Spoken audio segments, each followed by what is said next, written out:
Oh man, we up. I have to send out apologies in advance. I got apologies. I got a bunch of apologizing that I have to do right now. Because I just sent out the black signal. I sent it out to everybody. Everybody on the list so that they know. Because first off, I lost a lot of daily toasters. I lost a whole lot of daily toasters. I'm trying to get back with my daily toasters, so I want them to know how to get back on the black signal so that they could go and continue toasting with us. So I just sent out a blanket text to everybody that was listening on the black signal so I could explain the new black signal, how it works, and also to invite people out because I know some people are not working today. And, I want to make sure that everybody is able to be involved. So I sent out a blanket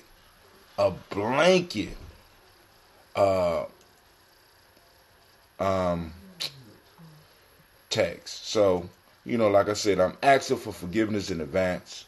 I know some of y'all working, some of y'all like, man, this dude he was texting. And I need to explain what's going on with the black signal.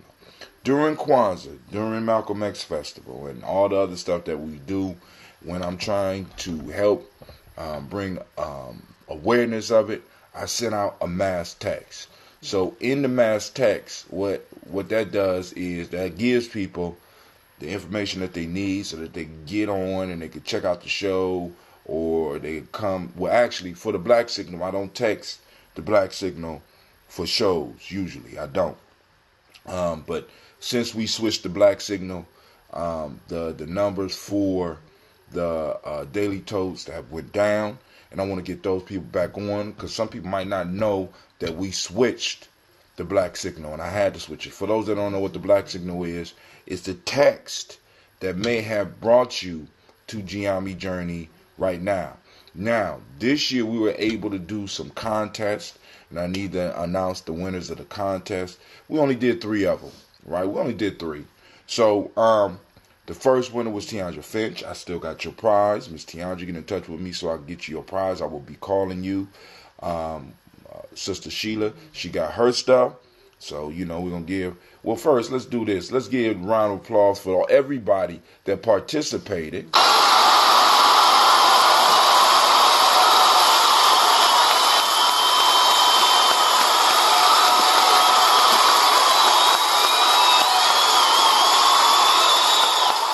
One, I want to celebrate all those who got the right answer. Because a lot of people didn't get the right answer. And some people, you got the right answer, but you put too many words. Remember, this is a text message. It's real short. So when we do competitions, follow the instructions. Just short answer. Some people was like, I said, what year was Kwanzaa started? And some people went, it was started, blah, blah, blah. And I'm like, I just 1966. Real simple. Keep it simple. I'm trying to keep the rates down because I know everybody don't have an unlimited text package like I have, right? 2, I want to celebrate all those who at least tried and participated. Some of y'all gave some great answers and had me thinking. And some of y'all, because it wasn't randomly picking the winner, because I had to go and write the names down and have people select up out the bag, and we came up with the winner. So the first winner was Tiandra Finch, and she got the book by Dr. Kelsey, as well as a gift card from Sam's Club for $25 that's coming to her. So give it up for Miss Tiandra.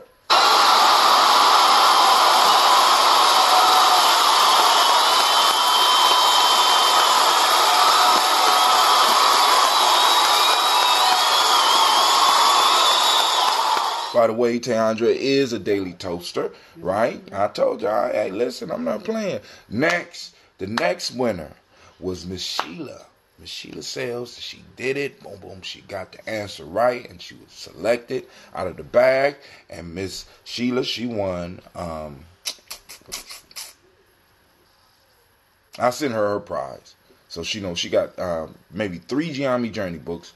And I know she might be mad because she already got them at the house. You know what I'm saying? Because she's a strong supporter, so we want to give it up for her for that. Also, she also runs some Cerebro Lux shea butter, as well as the lip balm.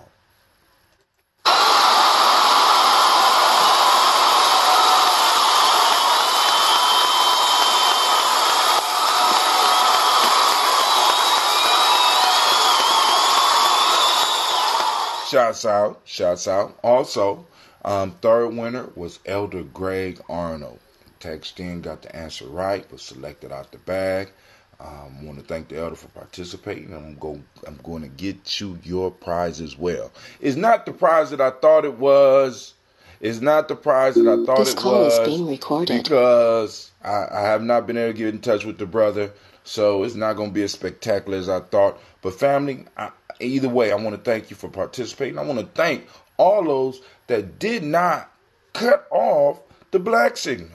Really, because really, some of y'all could have been like, man, but some of y'all just dealt with it and was doing that because, I know for some of us there's a lot of noise. But text message is the most effective way that I have of making sure that people know, hey, we got some cultural building and culture stabilizing going on constantly. Because that's our job at Gianni Journey.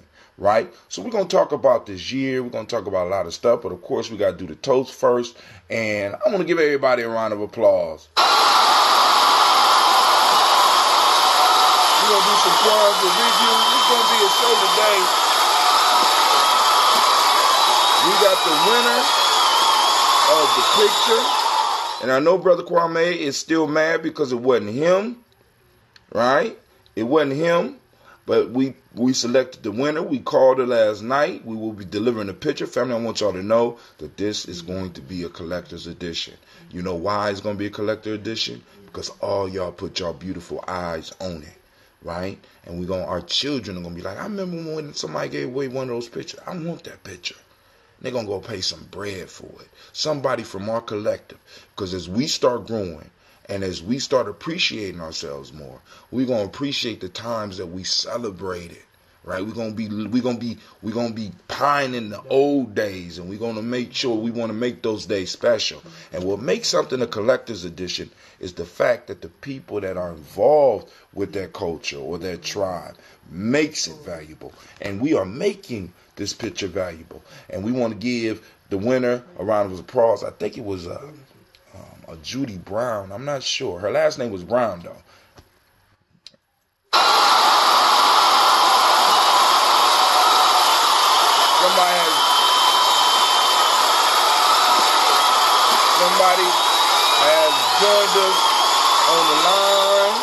Somebody has joined us on the line. Who is on the line?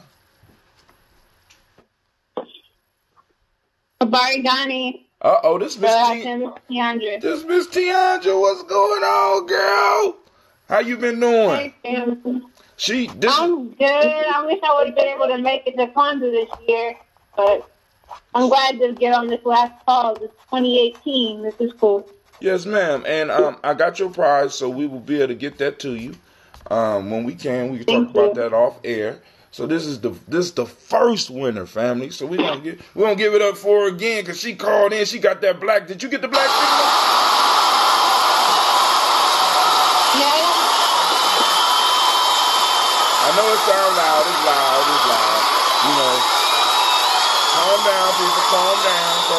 Calm down, Tiandra. Just come on now. Y'all can't, they trying to flirt with you, Miss Tiandra. The crowd get loud. Don't worry about it. But you got the black signal? I did. Yes, ma'am. And this is one of the Daily Toasters. I want to celebrate the Daily Toasters today. I want to go over some of the stuff that happened during Kwanzaa. I want to say bye-bye to 2018, some of the stuff that's going on with us politically, economically, socially, whatever you want to bring up. And then also I want to talk about some of the plans for 2019. And it ain't just Gianni plans, it's all your plans. Some of the stuff that some of y'all would like to talk about, some of the stuff that you would like to see in 2019. What will bring you out to one of our cultural stabilizing events? What will bring you out and get you more active in the community so that we can start educating our children for the type of leadership, the transformative leadership that we need, and then even deeper, the transformative ability to follow. Because oftentimes we big up the leaders, but we don't realize that most leaders are nothing but a functioning arm of a group of people that have come together. So actually, we need to have educated, inspired people that are willing to do the work. You know what I'm saying? Because all of us can't be Malcolm X. All of us can't be. You know what I'm saying? But you got to look at the people that was behind them, and those are the people that really made them who they are. Because I want y'all to think about this. When we talked about COINTELPRO yesterday, we talked about it off and on the show. But in the COINTEL program, they didn't attack necessarily the leaders first. You got to understand, you don't chop a tree down from the top. You chop a tree down from the bottom. They started with the loyal following of those individuals. So they start chopping them down first. Let's understand that. We got to understand that. So the most important part that has always been for us, we could big up the Nat Turners. We could big up the Gabriel Prossers. We could big up the Booker T. Washingtons and the Malcolm X and Elijah Muhammad's. But it was the people behind them that were important. And oftentimes are not recognized in history. And a lot of those people that are not recognized in history are the ones that we toast on the Daily Toaster. Because we got to understand that this show is about us saluting our personal ancestors. And our personal ancestors either indirectly or directly were adding to some of the movements that we celebrate. We say the big names, but it was millions of people with big spirits and big hearts that were supporting these people financially, that were supporting and moving these people forward, were people that these people would go to act for advice. You know what I'm saying? And we got to go and acknowledge, because that's the gene pool that most of us come from. And it's a beautiful thing. So, I don't know if Miss Tiandra want to say something. I don't know if she just called in because it's easier to listen this way. So, for those that may be tuning in, there's several ways that you could tune into the journey. First way, of course, is by linking in with us on one of our pages. We got a page on Giami Journey. You could join that page on Facebook on Giami Journey. You could join us on our Spreaker channel, which is our podcast, so you could drive and listen and not have to worry about looking at what's going on. You could join us on our YouTube page. You could join us on Periscope. You know what I'm saying? We're streaming on all those platforms because the object is to reach as many within our circle as possible. And if we get people coming in from after that, it's cool. My piece is, I just want to make sure people understand that I'm reaching out to my tribe at this point in time. People of like mind and stuff like that. Because the whole piece is like, you know, I don't necessarily need a lot of people. Right? Because there ain't a lot of people that do the meetings every other week with me. It's not a lot of people that do the stuff that Miss Tiandra is doing, or a lot of stuff that Lady J is doing. You know what I'm saying? There's not a lot of people that's doing that, or that's organizing that, or that's maintaining that. You know, it's a small group of us that are coming together to do what is needed in our community.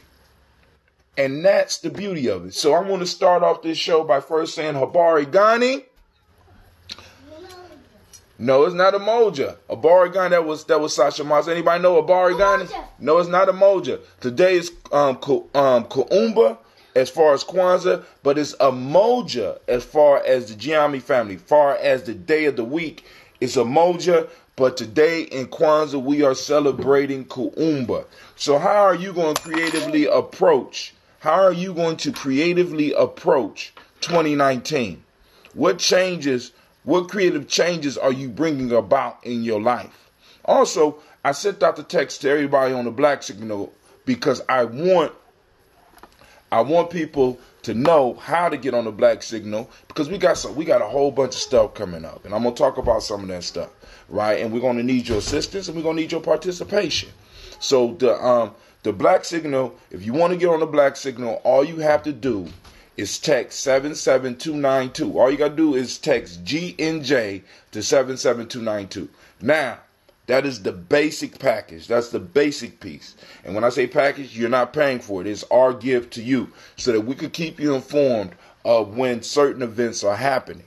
That is my major goal, communication, because as we move, and I'm going to talk a little bit about that, because we're moving from the state of just now, as far as this movement, as far as this tribe building, as far as this nation building, we're moving from the level of being cooperating, because I want a lot of y'all to reflect on the year. A lot of the challenges that we had this year all stemmed around cooperating. You know what I'm saying? Trying to figure out how to cooperate. Boom, we cooperate. Boom, we have an issue. Some people are cooperative, some people are not. Some people are easy to work with, some people are not. How can we hold everything together? And this year we're moving into a year that is ruled by the symbol or the number 3, which is, if you turn it to a side, it looks like 2 heels or a booty or whatever, but it's actually, it looks to me as a bridge, and that 3 is a bridge from one place to another. And basically 3 is the number of communication. So this year we're focusing on communication. So we're gonna get the black signal tight. I'm going to really be pressing hard to get this newsletter, some type of newsletter out. Not necessarily hard print, but there's enough apps and enough computer programs where we could do digital newsletters, digital directories like this. We want to build up on the Kwanzaa directory. We want to build up on that so that people, even if they don't have this, but by next year, I want this book to be that thick. Shouts out to Miss Cynthia Johnson. Greetings. Do you have Cash App? Also, does someone link with you to okay? If they want to link with me to do that, you know me. You can link through me. And yes, I do have Cash App. Is HA2TIM with the cash symbol in front. All right. Cash, the cash sign HA number 2 TIM. And also, how does someone link? They want to get with me to purchase ambrosia. You can give them my number. You have my number. Also, they can sign up on the Black Signal and just let you know, like I said, because as that group of people starts to grow, you know what I'm saying? Because I want to keep that a nice, intimate group, because my ultimate goal with that is to spread out the ability to teach other people how to make their own. You understand what I'm saying? To teach people to make their own. And I know that sounds crazy. That's not good business, brother Hatim, blah, blah, blah. But for me, this is medicine. And yeah, I will sell it. But the ultimate goal is to get people to start learning how to breed their own. And this became really important for me. Oh, well, Sister Cynthia, you will have my number. I just texted you from my number yesterday. Oh, I got the wrong number for you. I'll get you my number, Sister Cynthia. I'll get you my number. All right. Also, actually, business number, business-wise, you can hit me up at 614-594-9422. 614-594-9422. Don't use that phone number while I'm on the air. You can call me afterwards. Also, you call into the line, or just inbox me on Giami Journey. That's another beautiful way to get with me. You can always inbox, because if I don't get it, one of the family is gonna get it, right? But Sister Cynthia, I apologize to you, because you should have had my number, sister. Because you are a major supporter. And also, like I said, get on that. I'm trying to get my daily toaster list roster back up. You know what I'm saying? Because we was up at 36. I'm trying to, by next year, I would love to have 100 people getting up with us toasting, because the more we got toasting with us, the longer our ancestor list, the tighter we become. Because I believe that when we toasting our ancestors, family, it's we are unleashing, for lack of a better term, some magic, not only in our lives, but in the lives of our people. We're calling on our ancestors. We're doing what we have done for thousands and if not tens of thousands of years. We're saluting from we're saluting those from which we come. Man, that's a powerful, powerful thing. So I got a whole bunch that I want to share with y'all this morning. First things first, Cleve, can you bring me the water, please? Yes, sir. So, what I got right here is called a French press. I'm gonna call it what it is. We don't have one of our own yet, but I think we got enough creative people in our community to come up and develop our own, and maybe we get on. Because what I'm gonna show y'all how to do is to, in a sense, Africanize your coffee. Right? So every morning, those that know me, those that's been around me, y'all know that is that all the water? Yeah, evaporated, bro. My son called me bruh. I might have to slap him. So I'm gonna Africanize coffee. So I'm gonna make the coffee now so that, by the time we get done with the toast and get seriously into the discussion, we can do it. But what I have right here is a French press. And I went out and bought some coffee. And of course, we could buy coffee grown in countries that are dominated by folk that look like us, dominated by people. That ambrosia is so good, I had to make myself put it away. Ooh, girl, listen. If you think, and let me just say, if you think that ambrosia is good, right? Wait till you start brewing your own. I'm just saying.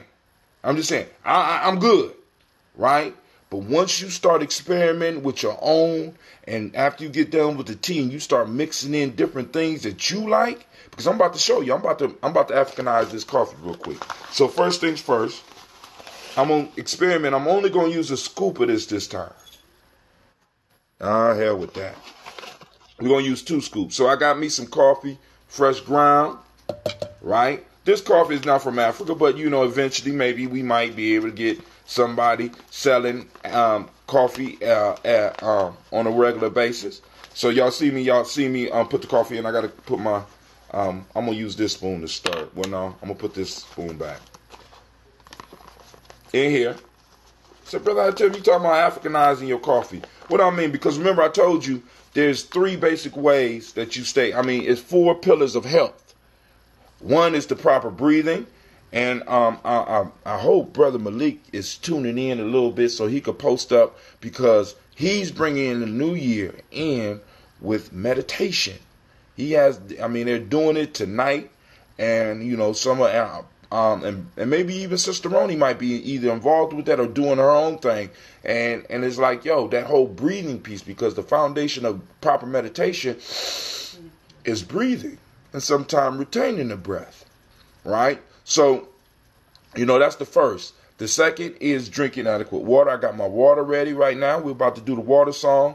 And also having a culturally appropriate diet. And I say culturally appropriate. I don't say African, because everybody that tune in is not of African descent. So what I'm telling you is to research your culture and find those foods that were major in your family culture. Right? Not just the one since we came to America, but what foods were special to your people? Because part of our sickness comes from us not plugging in to the ancestral wisdom. Definitely interested in brew it, but I'm also for support your initial, as you say, I'm gonna stay in my lane. I could dig it, because now, let me tell you why it's important that I spread the information. Because, sister, I got 5 gallons. I lost 3 5-gallon jugs of scobies, and I only got 1 left. Right now, if I had 3 or 4 other people that was brewing with me, I would be able to go directly to them and get a couple of scobies from their line. You understand? So that I can keep it going. So we have to spread the information, because certain things happen.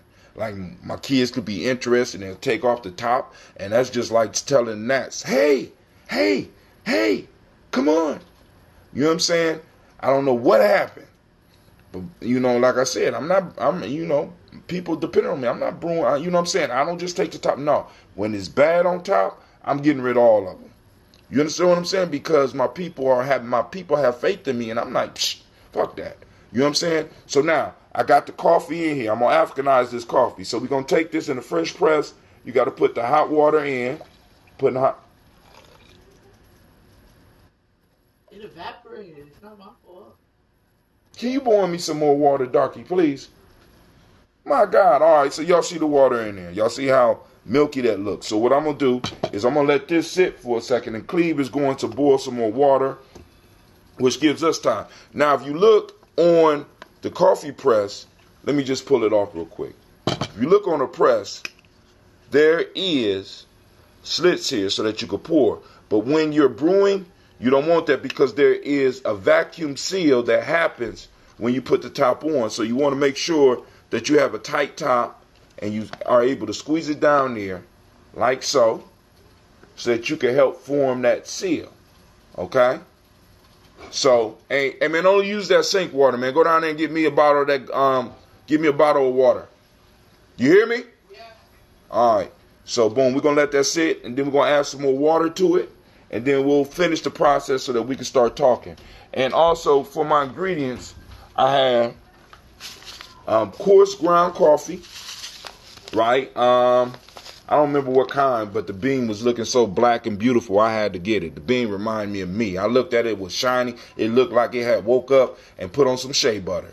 I'm like, oh, them beans is pretty. I want them right there, right? I got my coconut oil, and I'm going to show you how to do it real quick. And we're going to talk about it because it's like you could do small things. Throughout this year, I want to help you get some small things that you could do to start making your diet culturally appropriate. All right? So now, what we're going to do, we're going to do the water song. All right, here we go. Shouts out to all those that are tuning in. All right, so here we go, family. First off, I want to welcome you to the Congregation of the Mighty. And if anybody got questions about that, where we got that from, man, I'm opening up the lines. Y'all can ask Brother Hatem anything that you want. So call in at 614-594-9422. I'm going to do this toast. We're going to get the toast. I ain't going to call it like getting it out the way, but we're going to do the toast so that we can stay up on here and talk because I got time. I got time today, right? And this is what I love, right? Every Kwanzaa about this time, I don't know. I have to find and search and find what the day of the week is. Because in the celebration, I get so caught up that I lose track of the time that we are on. And we need periods where we are able to, in a sense, pull ourselves away from the matrix and get into our thing, right? Because we know the commerce have to go on, right? We know that stuff have to go on. But we have to be able to set up sacred times for ourselves so that we can pull ourselves out and lose track of everything out there. Because there's a lot of shit going on in the world, right? The government shut down. Y'all knew that, right? The government is shut down. Somebody resigned from, another person resigned from President Trump. You got all types of cases going on. You got fuckery going on in hip-hop. You got fuckery going on all around. You know what I'm saying? But I'm extracted from all that because I got a safe haven called Kwanzaa that I'm able to run to, you know, and not even run to, wait for and prepare for, and to be able to bring my children someplace where they could run around and be safe, run around and have a good time, run around or sit down and be bored. Cleveland made a killing last night selling greens. $55. Man. 55. Cleveland made a killing last night. I thought he was selling weed. I was about to shut him down. Like, yo, is y'all selling weed over there? You know what I'm saying? They was walking away with the greens and somebody ran up a hey, they don't go nowhere. We were y'all sprinkling weed in this? What's going on? Right? You know, but I just love to see. Because if we want to keep our young people, we got to make it possible so that they can see that, man, maybe I could make a life out of this. That water ain't boiled that damn fast. But, yo, I want to welcome you to the Congregation of the Mighty. This is Giami Journey Media. Of course, you know, this is the Daily Toast, and we saying bye-bye to 2018, and we saying Habari Gani, and you supposed to say Kuumba, Habari Gani, Kuumba to you, great Kuumba to you, as well as I want to say a great Umoja to those that's on Giami Journey, and of course, you know, this is a Heart of Summer production. Well, we strive to blow up your old paradigm.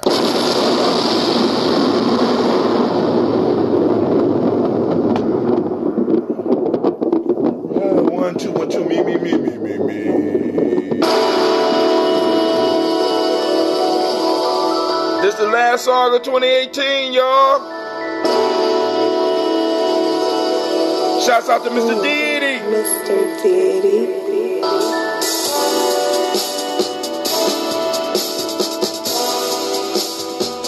Drink your water. Come on, drink your water, but first, take your breath and get some water. Take your breath and get some water. Take your breath and get some water. Take your breath. Drink, drink, drink, drink. Or should we say, breathe, breathe, then drink. Now, grab your gallon of that water, or 5 gallons. Twist the tap off that water. That ain't boiled already. Pour the water. Just get your water. Cleveland trying to fool me. Drink, drink, drink, drink. Or should we say, lift, pour, then drink.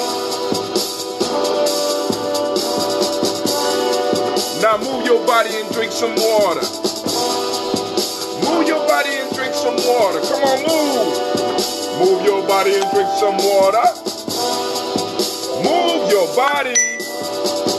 Drink, drink, drink, drink. Come on. Drink, move, drink, move. Now, family, here we go. Raise your glass and toast those ancestors. Raise your glass and toast some ancestors. Now raise your glass and toast those ancestors. Man, raise your glass.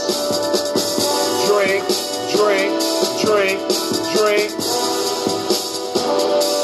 Or should I say, raise, toast, then drink.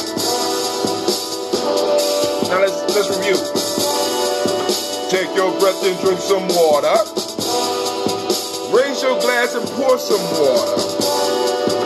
Move your body, drink some water. Raise your glass and toast your ancestors. Breathe, live, move, toast, or stay healthy. Breathe, drink water. Move your body. Eat culturally appropriate diet. I don't know. Take your breath. Live and drink. Move your body. Toast your ancestors.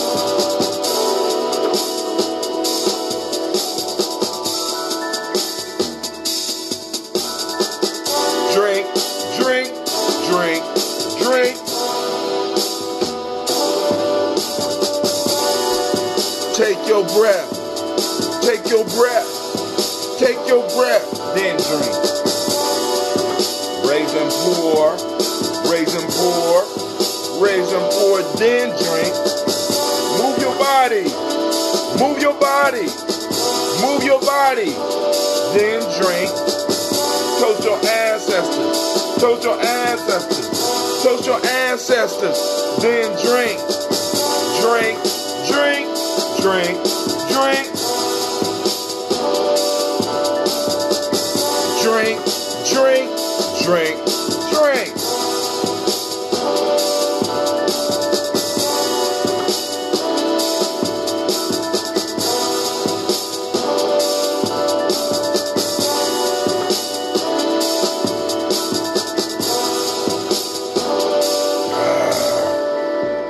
Man, oh man.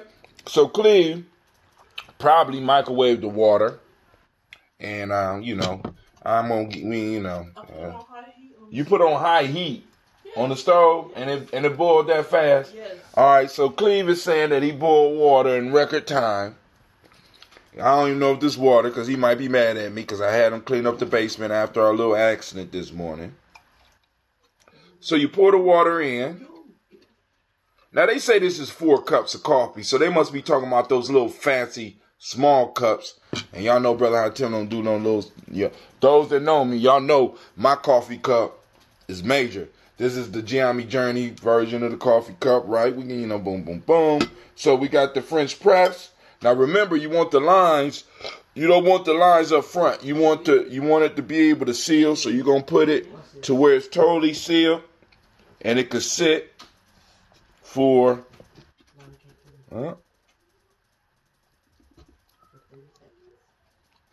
You want it to sit for about 4 to 5 minutes. So we're going to let it sit for a little bit longer. And I'm going to want y'all to see how simple this process is. I thought I would have to push the thing all the way down to the ground and squeeze the stuff. But what it uses is because it has this vacuum seal. When you push down, the vacuum is formed and it filters out all of the stuff. And you'll see the difference in the coffee, right? So we let that sit for a couple of minutes, and we'll get straight into our toast so that we can have our conversation. Because, the ancestors are the most important part of the show. I do my ranting and stuff, and we have our discussions. But the most important part of the show, which sometimes I need my family to remind me, is the toasting. Because sometimes before we get into these conversations, those that call in sometimes be like, brother, I tell them, before we get too deep in this, because this is Giammi Journey show. This ain't Brother Hatem show. This is Giammi Journey. You know what I'm saying? And the piece that and I'm trying to get people to understand that, so that, because we're not all gonna see eye to eye, right? Never. And I don't, what I'm saying? And I'm gonna get concerned when we all in total agreement all the goddamn time, because I'm just, but I'm gonna pop the top on this. And I'm not going to pour it all out. But, like I said, those that get it in the bottles, which is going to be rare because I'm going to just start selling gallons and half gallons. And for some of the elders and the regular people that's been coming to me and getting them like this, but we're going to move away from the bottles. Well, actually, nah, because I love the carbonation that comes with it. So, and it's the first time that with using the gunpowder green tea added into my recipe. Because like I said, we use 5 different high-quality green teas. Now, this one, although it's carbonated because it's been in here, it's not as wild. And I think that gunpowder settled it down because it's very thick. Those that got it, I know y'all see the thickness. It's a very thick consistency, right? But so let's watch how it pours.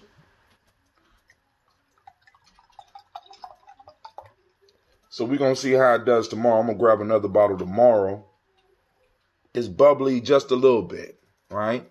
Not like we used, because y'all know how it comes out usually. So I think the gunpowder might have slowed it down, or maybe because I started brewing around the solstice. I don't know.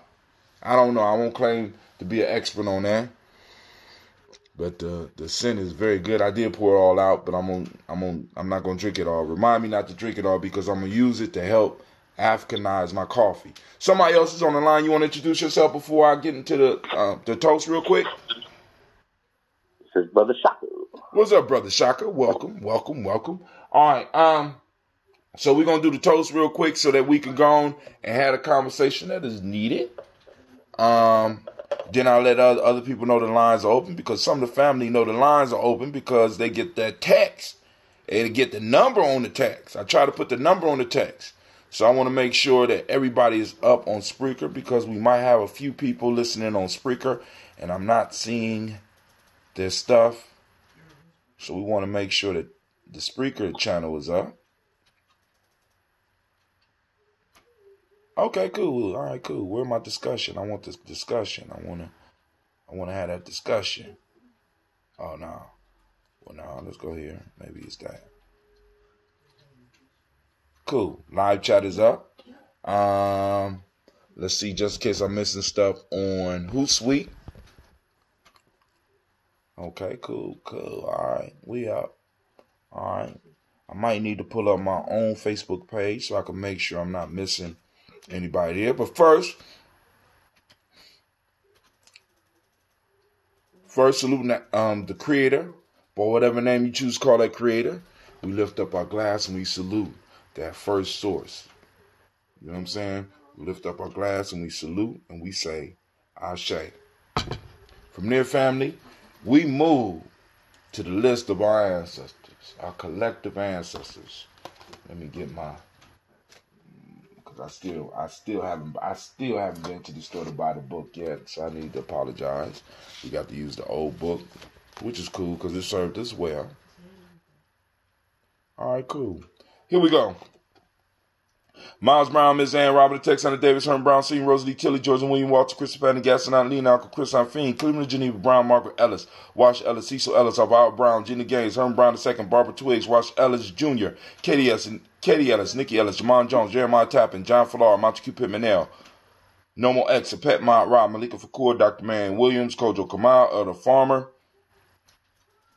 Elder Millie Dixon, Tony Clark, Pastor Yusuf Weston, Elder Ajani, Elder Ron Coleman, Elder Robert Donaldson, Alfred Brofro, Hector Jr., Jay Edwards, Carlisle Harris, Grace Lundy, Inez Harris, William Bill Moss, Phyllis Rose, Sterling Lucy Wright, Derek L. Pullian, the Luxter brother, Miss Eda Brooks Crawley, Miss Marie Nelson, Mr. Frederick Crawley Sr., Miss Jerry Brunson, Mr. Alonzo Johnson, Miss Marie McDowell, Janice Foster, Charles Jordan, Kel Smith, Walter Smith, Richard Trigg, Francis Johnson, Mary Franklin, Jimmy Williams, Daniel Ford, George Gibson, Nana Loretta Clark, Inez McCrae, Fritz Clark, Frankie Justice, Katie Justice, Derek Rinderman,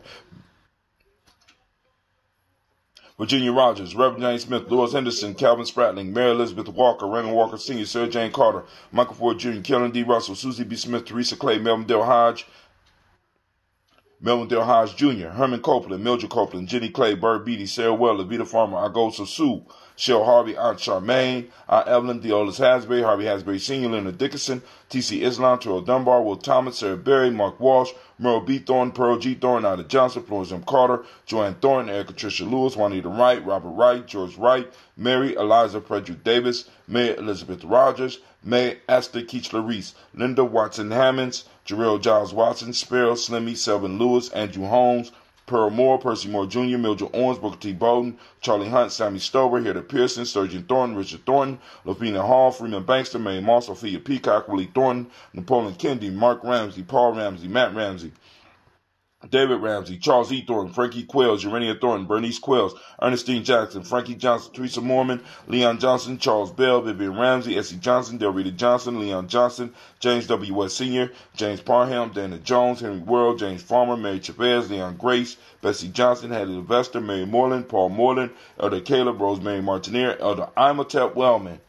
Elder Imhotep is in the house. I have found one of my original Elder Imhotep Wellman's pieces. This is pure silver. He made this, and of course, if you look right in the middle, right? I just got to shine it up, family. He made this. This was a special piece. Elder Imhotep Wellman, Fred Douglas Triggs Sr., Thelma Triggs, Thomas and Lula Berry, Lacey Eleanor Howe, Franklin Russell and Davis, Fred Douglas Triggs II, Vina Triggs, Reverend Eddie Moore, Helen Fuller, Eugene Jackson Sr., Richard Ellis, Silas Alexander, Charles Maxwell, Percy M. Alexander, Arthur Reynolds, Stanley Lockhart, Ricky Lockhart, William Lockhart, Woodrow Lockhart, Brenda Porter, Deacon Hargrove, Carla Sawyer, Andrew Parker, Doris Donald, Ellis Murphy, D'Amico Russell, Dillamon Aries, Jean and Ruth Jones, Jana Callahan.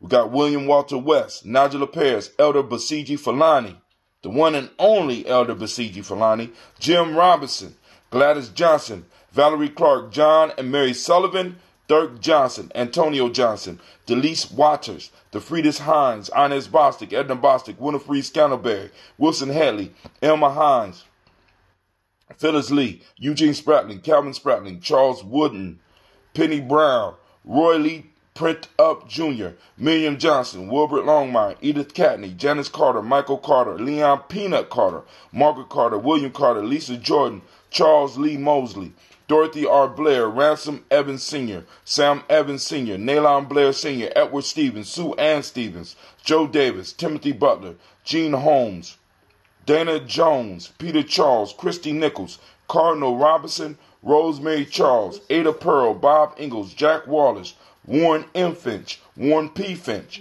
Tim Ingalls, Audrey Finch, William Billingsley Jr., Jennifer Sensenbaugh, Hazel Gatson, Jerry Bradley, Brian Watson Jr., Kaniko Parsons, Jason Kathy Bradford, Thomas Bradley, also known as Uncle Buki, also known as Gypsy, Reverend Roosevelt Word the First, Stacy Trice, Frank Smith, Mother Bertha, Michael Leonard, David Brown, Ruth Carter, June Cox, Ruth Cox, Paula Cox, Ronald Urban, Judy Hubbard, Irene Johnson, Francis Boots Jefferson, Dan Wilkinson Sr., Emma McClendon, Jerry Doyle, Amina Robinson, Mary Nichols, Patricia Williams, Shabaka Teray, Greg G2 Gibson, Donna Hill, Richard Gleavis, Lee Irby, Tommy Irby, Void Irby, Jim Gaucher, George and Hallie Johnson, Archie and Margaret Armstead, Diane Scott, Erica Armstrong, Claire Fox, Gene Evans, Archie Beck, Anna McGill, Charles McDaniel, Christine Cottrell, Aunt Becca, Alice Arnold, Arthur Arnold, Hattie Reed, Charles Reed, Eula Andrew Baker, Patricia and Edwin Brooks, Gwendolyn and Bob Hatch, Kimball Vernon, Bradley Kim, Geneva Baker, Aaron Nino Baby Hatch, Senior, Mally Miller, Housie Hatch, Dan Cleveland, Mother Gibson, Alex Nixon, John Bowie, Lester and Rachel Saunders, Doretha Ross, Riola Ross, Robert Nelson, Francis Stevenson, Leroy Stokes, Neely Johnson, Fletcher Swan, Mally and Charlie Scott, Ida Casey, Thomas Cofer, Vivian Stevenson, Mona Ann Lewis, Cornetta Lyman Lewis, John Jackson, William Dallas Lewis, Mary Francis, Chappelle Jackson, Michael Slade, Joanne Perkins, Richard Jackson, Martha Ford Dawson, Big Mama, Nanny Harris, Eva Ford, James Harrison, Margaret Towns, Mary Williams, Leroy Q. Heath Sr., Albert Moore, Miss Vanilla, Albert Motley, Geraldine Elizabeth, Douglas Thompson, Earlington Houston, Lud Alls, Elijah Alls, Jerome Alls, Henry West Stanton, Joe Jamel Alls, Ann Pierce, Donald Carter, Lily Green, Nathan Green, Beth Vaughn, John Dewey, Ruth Beard, Tim Butler, Ramey Laura Newton, J.B. Foggy, Thomas Newton Sr., Baba Naeem, Jeanette Sanders, Jerry C. Sanders, Roy Pruitt, H.J. Brantley Sr., Henry Wilson, Rufus Jenkins, Minnie Wilson, Catherine Sanders, Morel Ellis, Elizabeth Sanders, Henrietta Irby, Mildred Armstead, Margaret Armstead, Catherine Anthony, Ruby Brown, Charles Walker Sr., Charlie Walker, Cecil Russell, Diane Urban, Haroon Phillips, William Ford, Margaret Logan, Phyllis Barnett,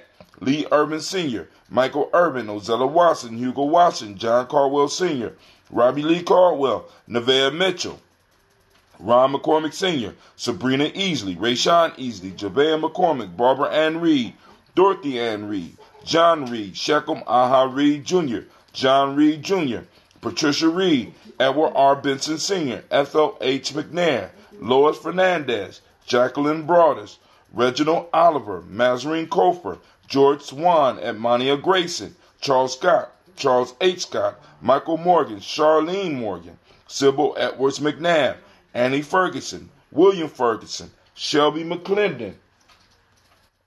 I'm going to get another book, family. We still love this book, but I got another book because all of these, except for the new ones, have been transferred. We have Joella Giles and James Carswell. So we lift up our glass and we salute those ancestors and we say, Ashe, shouts out. I see you, Miss Carswell. You heard your ancestors, right? You know, I'm getting it together. Lift up our glass and we say, Ashe. From there, where do we go, family? We go to the present moment. And since we are moving into the present moment, let's get it. Damn, Rob, come on! What's the matter with you? Tomorrow. Let's do it tomorrow. There is no tomorrow. There is no tomorrow. There is no tomorrow. All right, there is no tomorrow, family. We have today, this now, not just today, the now, to make everything happen. So we have to get busy in the now and build the foundation upon which our children will stand. And I have to stress that every day because the work we do, it benefits our future generations. So we have to understand that in many ways we are fertilizer that our children grow out of. And we have to be willing to sacrifice, and we have to be willing to be uncomfortable. We have to be willing to, in some sense, to suffer and sacrifice in order to make sure that our children have a firm foundation to stand upon. I know that, brother, that don't sound that good. But believe me, when you see When you see your children smiling, and we see our young people, and we provide them spaces where they could be truly who they are, it's worth it. So today is Habari Gani family. Habari Gani family. Yeah, I was supposed to say Kuumba. Habari Gani family. Kuumba. It's Kuumba, that's right. And with it being Kuumba, what does that mean? It's creativity. But the day of the week for us is Umoja. And the principle for the day, for those that don't speak the language, is unity. The mighty principle of the day is truth. The color is violet. Damn. Got on the wrong shirt. Told you I lose track. The Hermetic law is mentalism. A male name is Quojo, who called me today. Shouts out to brother Quojo Ababio. If you out there, y'all check out Quojo and his page. Also over at New Harvest Cafe, where he do his thing. He's, doing his thing, y'all. And shouts out to the female name Adjua, right? Jua. I can't, I'm working on it, right? So we lift up the glass for this present moment because we know what we got to do. And we say, Ashe, right? From there, family, move to our future generations, our children, our children's children, on to infinity. Family, we are part of unstoppable continuation, right? So we move from our ancestors into us right here now, into the future. You see my hand. You can't see my hand. You don't see the past. You don't see the future. Only thing we are operating in is the now. So it's a continuum that we are on, right? And like I said, family, we come back. And we come back in our bloodline. So we got to make sure that we leaving it better for them, right? They'll be like, damn, oh, that sounds kind of spooky. You believe in reincarnation. Listen, I'm just telling you what my ancestors taught me. That's all. I'm not trying to convert you. Believe what you believe, right? I allow you to do it in peace. Allow me to do it in peace. So we raise up our glass to those future generations. We toast the children, even if they doing nothing with the equipment you give them, but play video games. We salute them. Watch videos down. We salute them.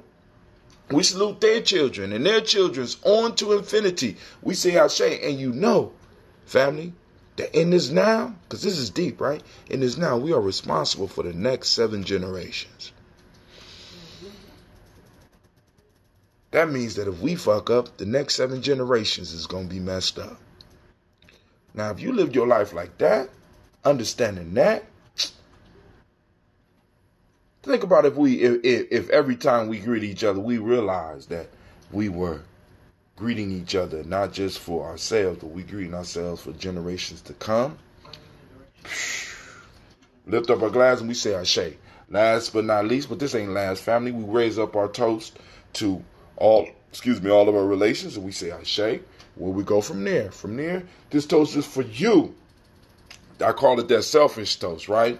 Getting that selfish toast in. What you mean selfish, brother? Hot damn. Listen, family, you can't take care of nobody else if you ain't take care of yourself. If you're not breathing on a daily basis, or at least every now and then doing your breathing exercises, which we're going to talk about, we're going to focus on a little bit earlier in this year. If you're not drinking the proper amount of water every day, if you're not eating a culturally appropriate diet, and if you're not moving culturally appropriately, right, family? You can't do nothing for nobody else. Can't even pour for your ancestors because you won't be able to grip the glass because you got arthritis or the glass might be too heavy and you drop it. So family, in order for us to serve our ancestors and to serve our future generations, we have to be the best we can be. How am I going to do that if my cup is empty all the goddamn time? So family, I'm raising my cup to you.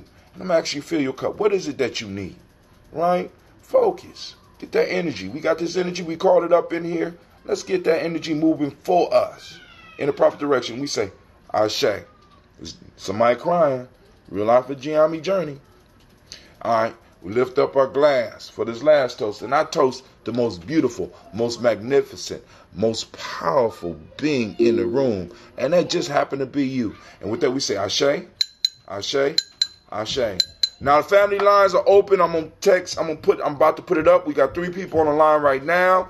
feel free to call in because I can hold a whole lot of you, right?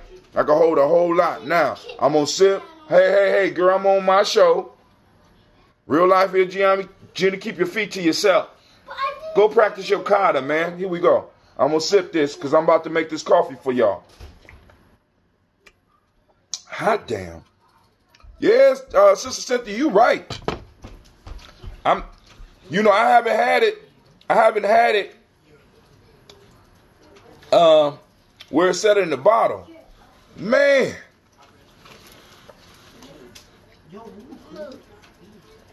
Well, I'm not gonna stop putting it in the small bottles because it got a goddamn.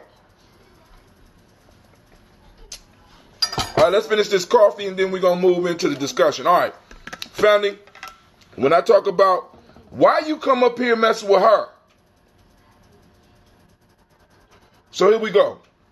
So as I showed y'all earlier, I was making coffee with the French press. It's been sitting long enough, y'all can see it. So it's a group of filters in here, and it's, I ain't gonna say hermetically sealed, but there's a vacuum that forms that when I push it down, so I'm gonna try to hold it up, right? And we push it down, you push it down. Now watch how it clears out.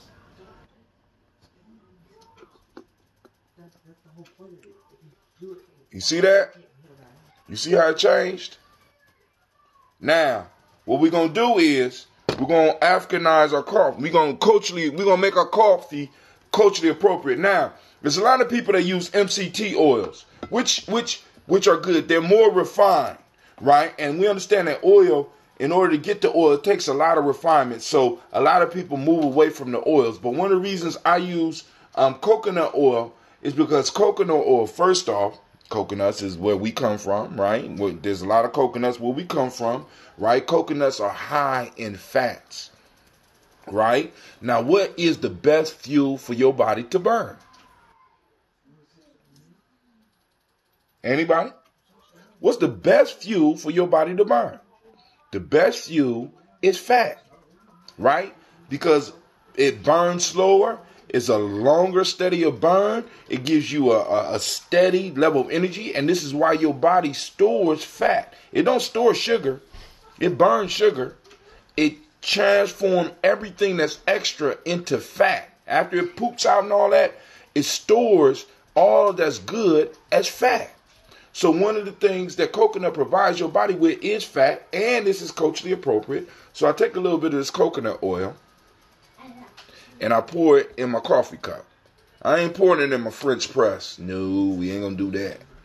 All right, pour it in there, to your taste, right? Also, to throw a little bit of sweetness in there. Now, check this out, family. Those of you that drink that ambrosia, because it's good for more than one thing. Now, look, add a little bit because the coffee is not burning hot. Add a little bit of that ambrosia.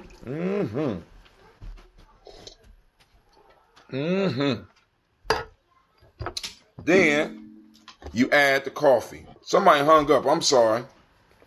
So now remember, you got to spin it. We're about to have our conversation, family. Got to spin it till you see those little holes in there? See that? Then you pour.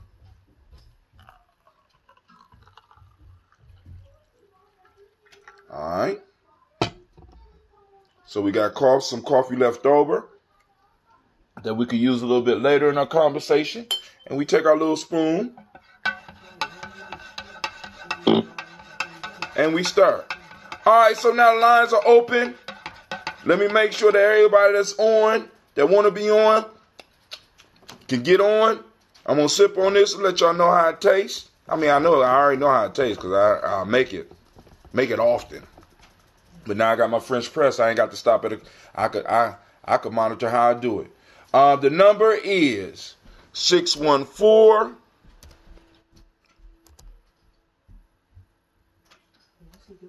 556 4535. Boom.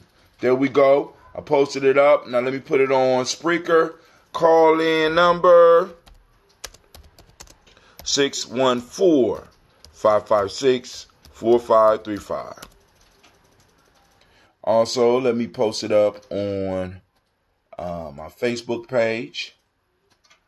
Call in. Number 614-556-4535. And last, let's post it up on Hootsuite. Oh, Hootsuite done went to sleep on me. Man, you be paying for this stuff and they be taking breaks. Call in 614-556-4535. All right, family, those of you on the line, I thank you for your patience. Let's get this conversation popping. What's going on? What's on your mind? Now, I can start off with what I want, or y'all can jump in. How y'all want to do it? Anything anybody want to cover?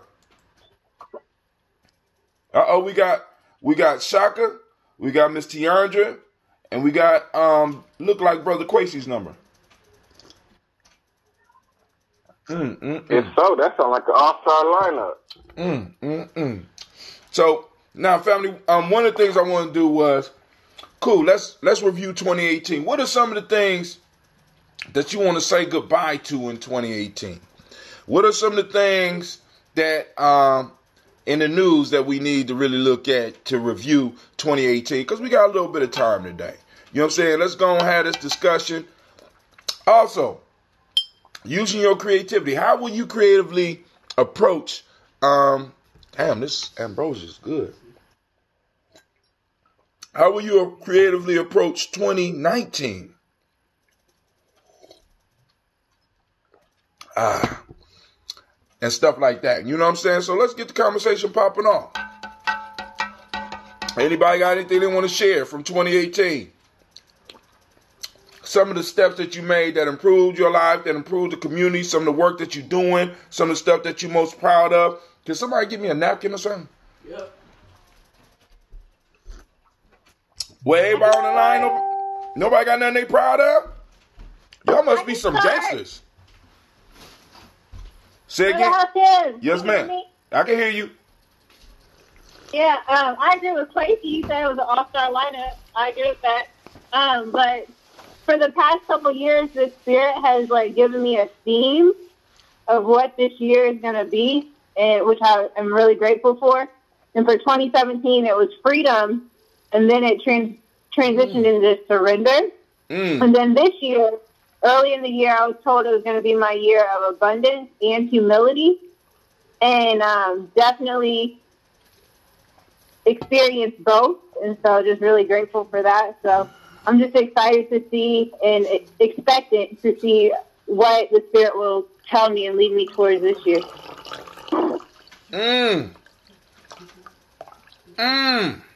Anybody else? I mean, that was dope. So and actually you have a business. What's the name of your business? Spirit Over Flesh? Yeah, that's right. So it has been Spirit Over Flesh, LLC. I got more grounded this year with it and more allowances. So I'm an allied health professional, and I help people by educating and empowering them as far as their personal wellness goes, and then coupling that with manual modalities like massage or different techniques like dry needling or joint mobilization. And I have a referring relationship with a physician, so I don't take insurance, but I do have an NPI number so you can bill your insurance if you'd like. What? And so I'm going to be even more intentional about that in 2019. Know that. Wow. Yeah, that's interesting. Yeah, that's dope. That's what that is. Right. That's like whole next level. I didn't even know. Well, I mean, I knew it was possible, obviously, because I go to doctors and give them my insurance card, and they don't make me give them money. But that's dope. So, thank y'all. So, anything else? All right. What were some of the issues that we might need to be with good riddance with 2018? You know what I'm saying? Because if y'all look at my dates, whenever I put my dates up, I go Umoja today. It's Umoja 12. It'd be 12, 1, 2, 3, 1, 1, 8, and the last number is 2. And that last number represents the year that we are in. So when you take 2018 and you take 2 plus 0 plus 1 plus 8, you get 2. You can't do both in here. You get 2. So we as a group or overall, the vibration we're functioning under is a 2.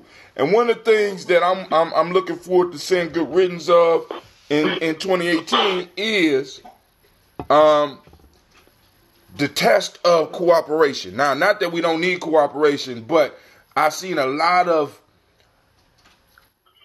uncooperative things happening in the community, and not with us not even realizing that cooperation was the test for us. Every year, as a group, we go on with tests. But then even deeper than just the group test, there's an individual test for each individual. So when you look at your own number, what number you are in, and I mean, because like we've been taught to count with numbers, but people don't understand that numbers are actually symbols. And symbols have deeper meanings. So when you really look at the deeper meanings and you look at the digits that line up for when you was born, there's a symbol that you work with every year. And like I said, through my small amount of time on this planet, the shit done lined up. It's sort of like the African names, right? So it's like, so as a group, we were struggling with cooperation. We was being tested with our ability to cooperate. So I had to, in many cases, I had to be peacemaker. I know sometimes it was peace disruptor too, because that's just the nature of me. I'm trying, family. You know what I'm saying? But I'm looking forward to saying good riddance to the test of cooperation. I'm ready to move to the next phase, because tomorrow we will be on the number 3. That's that communication. We've been joined by Miss Kim Carswell. Shouts out. Hey guys. They quiet right now, Miss Kim. They just quiet. Don't mind them. They rude self. No, I'm just it's because what you're talking about is really it's reflective. I mean, it makes people really think and reflect on 2018. I mean, I know I'm still sitting here trying to think about what you said. I may need a day. I'm really let it in. Hey, Sister Kim, how you? Hey, how are you? I'm good. Yeah, it's Tracy. I think you already recognize the voice. Yeah. That's what's up. But yeah, I got something that I could share though about 2018. I was I don't know. I think in the way 2018 was kind of the most. I added one of the most important things to myself. I acquired one of the most important things this year that I've ever acquired, and that's a commitment to meditation. Like, I've done it before in different ways, but I never was committed to it to where it became a part of my daily routine. And it's powerful. I can see the fruits of it. It's been less than 3 months since I started saying twice a day. I actually paid money to learn, like almost $400 to learn how you could have gave me to that learn money. the technique. Huh? You could have gave me that money. I'm pissed off. You could have gave me that money. But see, the thing, so that's another level, another layer of the of what I learned too, is like, put your money where your mouth is. Like, that's when true. You pay money for stuff, you commit to it more. Hey. You know, it's more valuable to you. You know, so for me, like, so that's kind of like what I center my day around, in a sense. I know every day I'm going to meditate twice, so it's like different. It divides my day, and then I could approach my day in an entirely different way. And that's not even, I'm not even talking about the actual benefits of meditating. I'm just talking about the benefits of having something consistent that I do for myself every day. Ooh. So crazy. So from there, just adding to that, like, it's like the sky is the limit. There's unlimited possibilities that are now tangible to me for creating that. Like, it's almost as if it was part of something that I inherently knew of and have utilized maybe in a former life or in my genetic past. So it's like I rediscovered something that I've always known was an essential thing for me to have. Quasi, let me just say this, and as a witness. Now, Quasi would come and ask me, can I use your office when we at the school? Can I use your office so that I can meditate? And I ain't never had nobody say no shit to me like that. Go ahead, bro. You know shit. You know what I'm saying? But now, what you have discovered is the power of ritual, right? Because a lot of people embark in rituals that are not life affirming and life building, and they're unconscious rituals, which means that if they are unconscious for you, there are conscious rituals for other people. So for example, the smoking, the drinking are unconscious rituals for some people, because when you do it on a regular basis, it's a ritual, right? So you up under somebody else's control and you're feeding energy to somebody else. What you have discovered, even work can become a ritual, right, Brother Hudson? oh yeah, work is a ritual. That's why I say I try not to say I go to work. I go to my adventure. You know what I'm saying? Work is one step beyond just the ritual. And I'm gonna get to that. I'll get to that in a second. I'm glad you brought that up. The ritual that he's doing a life affirming ritual, and it has become a habit. So one, you're building up power. It's sort of like when we get up and we do the daily toast. We have a ritual that we do. People don't understand that the daily toast is deeper than just, it's not just for our ancestors. It is for our ancestors, but in a sense, it's for us to gather. Because through the process of me doing this, I understand it don't take a lot of people to make shit happen. You know what I'm saying? I'm actually seeing it. But now let me say this. But Sister Tiandra brought up another thing. And what a lot of people don't know, that work is worship. So now I got a question, family, for all those out there that's listening. When you get up in the morning to prepare yourself to go to your church, you might not look at it as that, but what are you going to worship? Are you worshiping something that's building up your life? Or are you worshiping something that's tearing down your life? Work is one step beyond ritual, because ritual is a process in which you set up and you have total control. But when you go to work, you go to worship. So family, the question we got to ask is, how many of us have lifestyles and have career paths and have adventures that move us in a nation building capacity? I wanted to go back to something Quasi was saying, or what y'all was just talking about in terms of meditation. I was watching a documentary some time ago about Stevie Wonder, the recording of Stevie Wonder's Songs of the Key of Life, and it was actually a remastering. Hello? I'm listening. Yeah. I'm here. And so I didn't know that Herbie Hancock was the one that played the keyboards in the song As, or a lot of people call Always. And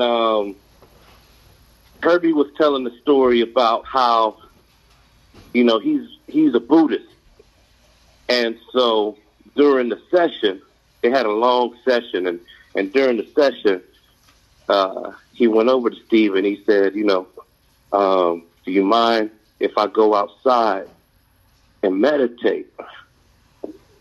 And Steve was like, why do you want to go outside? He was like, I didn't want to, interrupt the flow of anything. He said, no, hold on. And he called everybody from outside into the studio, and they did a group meditation.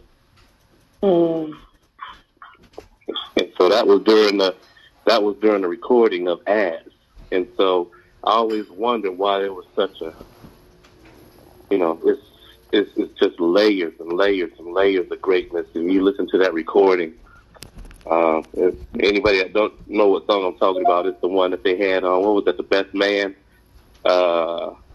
Sing a verse. I know you know a verse. Sing a verse, man. You an artist, man. Make us remember. I don't know how to sing. Sing it. Oh no! You know what? That's one of the songs I never really committed to. Yeah, true story. Man, have you looked at the lyric sheet for that? No, I don't know what song you talking about. I could have sworn I've heard you sing it before. At least you played it before. That's one of my favorites. And that makes a lot of sense that you share that about the meditation component and the spiritual component of it, because you definitely feel the spirituality in that entire album. Oh, yeah. Well, that album was... It evokes the feeling. Even not hearing it right now and you bringing it up, I can feel it. Yes. And it was something about that year. I was born that year. Marvin Gaye came out with the Ecology album, Mercy, Mercy Me. Stylistic, people make the world go round. I mean, those were the messengers at that time. You can paint a picture. We can time travel by, you know what I mean? By the frequency in that music. Man, give me, hum the goddamn tune so I can get an idea of what song you talking about. Dun, dun, dun, dun, dun, dun, dun, dun, dun, dun, dun, always. Dun, dun, dun, dun, dun, dun, dun, dun. Yeah, that's a very spiritual song. Okay. Oh, yeah. And it's called... And that silence is People Make the World Go Round. People make the world. Now, that one I can do. That's one of my joints. Do it, please. Trash man didn't use the trash today. Oh, why? Because they want more pay. Workers on strike wanna raise the pay so they can help pollute the air. Show off. But that's what makes the world go round. The ups and downs are carousel. Changing people carried around. Go underground, young man. People make the world go round. Show off. Boo. Don't be having no women screaming on my show, man. Don't be doing that, man. But I mean, and it's really interesting that you brought up the point about time traveling, because, dude, there's certain songs. I mean, we all know we could fall into vibration of music to travel, and if we look at musically as a musician, how was 2018? Oh, wow. You know what? I'm gonna tell you something. I got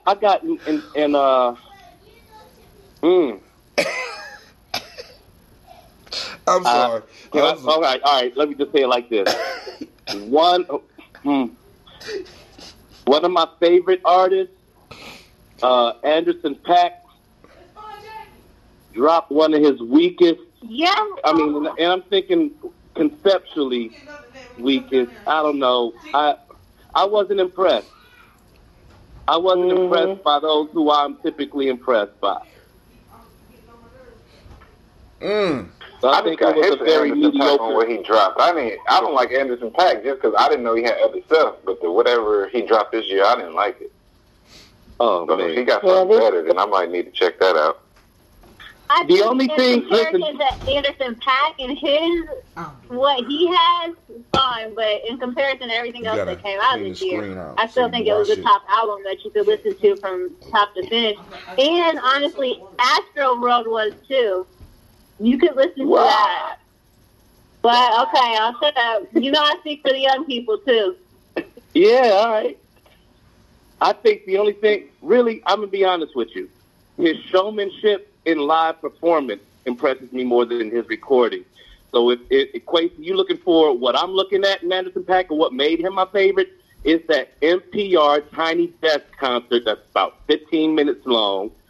And you watch that, you will see exactly what I mean. He got a little trio out there doing his music. Devin watches that on the front. Real life. Yeah, I mean, don't worry about it. Yeah, that performance alone. And only that one. I've seen other performances, and I'm not impressed. I've seen him with his because he works out with two different outfits, with the band and then with the little DJ collabo. But yeah, that's the only performance that really, really drew me. And when I actually copped this album, I'm like, nah, You know, I got to talk to my people at the barbershop. So, Brother Kwame chimed in, and Kwame, you call in if you want to, 614-556-4535. But Kwame said 2018 was lovely, dark, and deep, but I have promises to keep and miles to go before I sleep, and miles to go before I sleep. Of course, he keep putting Robert Frost on there. We know who it is, man. And he also say, damn, Shaka, shaking his head. Good. See, I mean, I ain't the only one that don't like you showing off like that. Actually, I do like you showing off.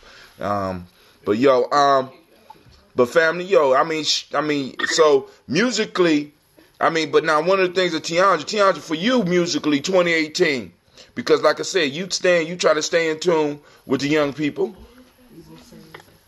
And I listen to a lot of old music, so I can't even comment on anything that came out in 2018. You know what's really dope? I think as a messenger and as someone who writes the way that I do about solutions, the last week I put a post up and I said something about how interesting it is that how we all are still strangers. In 3 words, tell me how you know me. And Brother Andre, he said, you have the dopest demo CD that I've ever heard in my entire life. And he said, I still listen to it. He put love, love, love. And when he put love, love, love, it reminded me of the song that I used to do all the time in Columbus.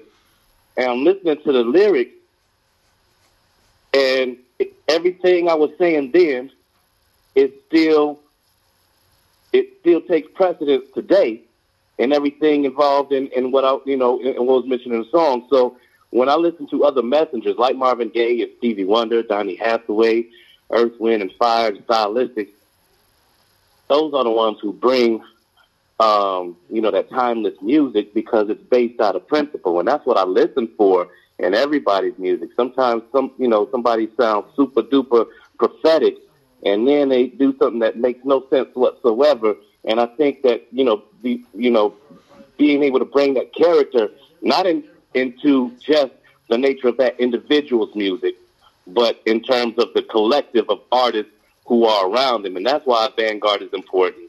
So that to me, looking back at 76, they had that. It was a community of artists. We need a community again. By the way, there's another album I thought of for 2018, and that's Her. I Used to Know Her. Her, I Used to Know Her? Yeah. Oh, yeah. Who? Yeah, I think that young lady she has a message. I don't know if I would necessarily call her a messenger as of yet, but I think she has a message. And I think that was a beautiful album as well. Mm. Was that a duet?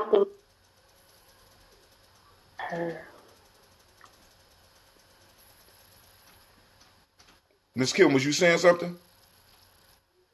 No, I just said you guys are many artists that I have never heard of. Hey, who you? I'm sitting. You see, I'm silent. That's hard to keep. I'm like, all right. So I'm gonna check it out. But Tiandra stay in tune with young folk, and like I said, sometimes I can listen to it, sometimes I can't, and then oftentimes, like being older and having young kids, I don't even listen to the radio. I can't really turn on the radio because every time I turn it on, it's basically strip club music, and I'm like, I'm not trying to, if they get that, they got to go on and sneak it on their own. They can't get it with me. Can I talk about 2 of my favorite hip hop albums? Go ahead. Ooh. I kind of want to compare and contrast them. Actually, I think a lot of people are familiar with J. Cole. J. Cole. Yes. KOD. So I know everybody is familiar with Kendrick Lamar. Who? So Kendrick Lamar, his camp is called TDE, and one of his other artists' name is J Rock. So you got J. Cole and J Rock both dropped the album this year. So J. Cole is typical J. Cole. He's a conscious rapper. He raps about like beautiful things in life, and you know, he's a poet. He's a thinker. He's a humanitarian, and it all comes out in his music. You might get shot on J. Cole's album, you know what I mean? You probably will at least take a flesh wound, you know what I'm saying? Because it's going down. But something about, I really like both of them. I guess I'm ratchet, you know what I mean? I guess, you know, because I do still like that sound, whatever. I like hearing that aggression in my hip hop, you know what I mean? It is, I'm always aware of the fact that the hypothetical people on the other end of those bullets are the same color as me, so that kind of bothers me. But I don't know. Take this how you may, but I took away the black faces, and in my mind, it's not a black face on the other side of that violence that's coming from the hip hop when I hear it. So I think of it a different way. It's like a war call to me, you know what I mean? When I listen to J-Rock, it puts in me, because I love that album. It puts in me. What's the name of the album? Is it? You know what I mean? Is the album J-Rock, or is it another name for the album? The album is called Redemption. The album is called Redemption. Okay. And J. Cole's album is called K.O.D. K.O.D. I haven't heard all of K.O.D. I heard one song from it, but J. Cole's album is, I mean, really dealing with the drug piece. I mean, it was kind of prophetic, man, because motherfuckers started dropping off right after he dropped his album, dying from overdosing on the drugs. Crazy. I didn't even think about that. You know what I'm saying? I mean, just think about and I like J. Cole because you hit me to J. Cole and Kendrick Lamar. So, I mean, I like both of those young brothers. You know what I'm saying? Damn, I ain't gonna say I didn't like it, but I couldn't see the critic, you know what I'm saying? And if I had to lean to one or the other, I would prefer to listen to J. Cole rather than Kendrick close. But I'm gonna say this. When they be doing those crossovers and mixing and rapping with other people, Kendrick be murdering, man. Oh my God. Kendrick did a verse, and this probably ain't even 20. I don't even know how it is. He did a verse on a dude from Detroit's album, Big Sean. It was him, Big Sean, Kendrick Lamar, and Jay Electronica. Kendrick. Control. I don't even know what it was. Whatever it was, Control. Jay Electronica didn't even need to rap. They should have put Kendrick. They kind of dissed Jay Electronica by letting him go last because Kendrick murdered it. And I love. I mean, like you said, that aggression in hip hop that's needed because that's called, like, before we used to go to war, man. We used to have war dances and shit. We used to have to get hyped up. So sometimes the face was going on out here. We got to get ourselves hyped up. And music was one of those things that we used. Music. That's how DMX was. Oh, man. Flesh of my flesh. So, yeah, it was interesting for me because I was having a conversation with my cousin. He's a pretty big J. Cole fan. And I don't know, I do like J. Cole. It's always been something about J. Cole. I think that the K.O.D. album was dope. Like, I really, really, really like K.O.D. Some of J. Cole's music, it don't have that, like, staying power. The first couple times I hear it, I might like it, but, like, I could still listen to Good Kid, Mad City forever. I will always be able to listen to Good Kid, Mad City. That shit was You know what I mean? That album is is a classic for this generation. That album is. Listen. I started crying after because I remember. Matter of fact, it was during this time when you hit me to it a few years ago. You told me, you said, man, you gotta check out Kendrick Lamar because I was complaining about hip hop. You said you gotta check out this kid Kendrick Lamar. Man, so I listened. I hit Madonna to it too. I listened to that shit, man. And I had to get up and walk out the house because I started crying. I said, damn, hip-hop's not dead. Thank God. I said, oh, my God. What y'all think about Victory Lap? Who? Victory Lap, Nipsey Hussle.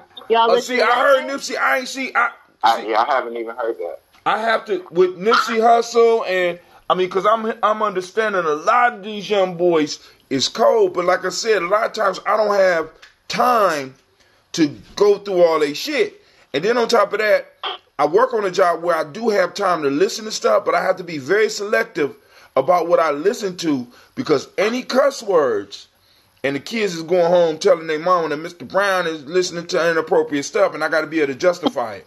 So if I'm watching a YouTube video, go ahead.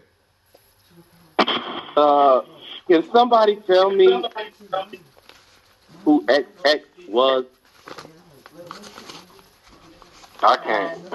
Can who what? Say it again. XX, I guess, was a young hip hop. Oh, Triple X. You talking about Extension? How y'all say it? Triple Extension or something like that? The dude that got killed. Like XXX and Scotch Young. I think that's how they pronounce it. Well, hold on. I got a young man that was a fan of him. How you come over here and say the name for the old folks? Nobody know how to say that shit. But he died in 2018. XXX Tentacion. Tentacion? Yes. Y'all heard it? Okay, so what? Who is that? Cleveland? No, that was a Bud. That's my nephew. Okay. That's my nephew. So what did he bring to the game that because I didn't hear about him until he died, obviously. So what did he bring to the well, first off, he brought youth with your old ass. That's what he brought. I had to get that in. But come over here and let the people know why you listen to Triple X. They can't hear you. Go ahead. I listen to X because, I listen to X because I like... Can y'all hear him? Because you whispering, boy. You talk louder than that. Come on now. Before football games, I would like to listen to him because you get me, hyped up for my game. Okay, so you like him because he got you hyped up. Did you get anything else from the music other than just getting hyped up? Was it a lesson, or was it just the hypeness that got you really interested in what he was talking about, or is it something else? I just like the sound of his music. Like the sound now? I got a question for you. Is it the lyrics, or the music, or a combination? Combination. Okay. So could you listen to just the acapella music? That's the music without him rapping. Yes, sir. Could you just take away the music and just listen to his lyrics? Yep. Okay. All right. It's called acapella. Okay. Yeah. Clean correct me. It's instrumental. But yeah, and the piece is that what we got to understand, and I got this from Sister Tiandra, also got this from Jay, Sister, not Lady J, but Sister J, Jaratu. Right, Jaratu, right? She checked me one time because I'm like, all these young kids, blah blah blah. She said, man, these your kids.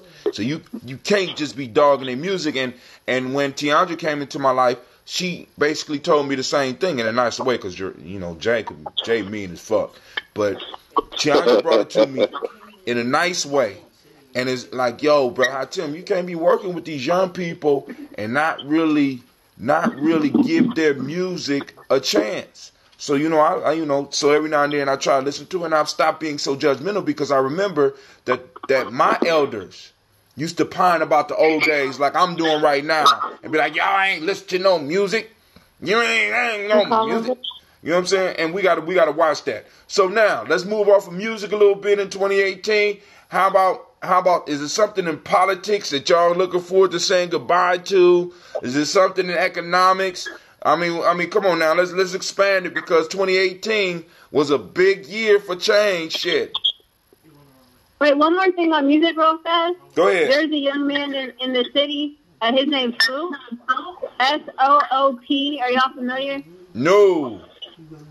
Okay, so he did a whole album where there's somebody sampled from, it's either Columbus or Ohio on each of the songs. So it's a complete, locally motivated album. And it actually is a great project. And you can listen to that all the way through. There's probably only one song where I was like, why did that dude get on the album? But there's a lot of people from the community on the album. So if you have iTunes or something, I can send it to you. But it's something you should check out because I think it would help connect to our young people as well.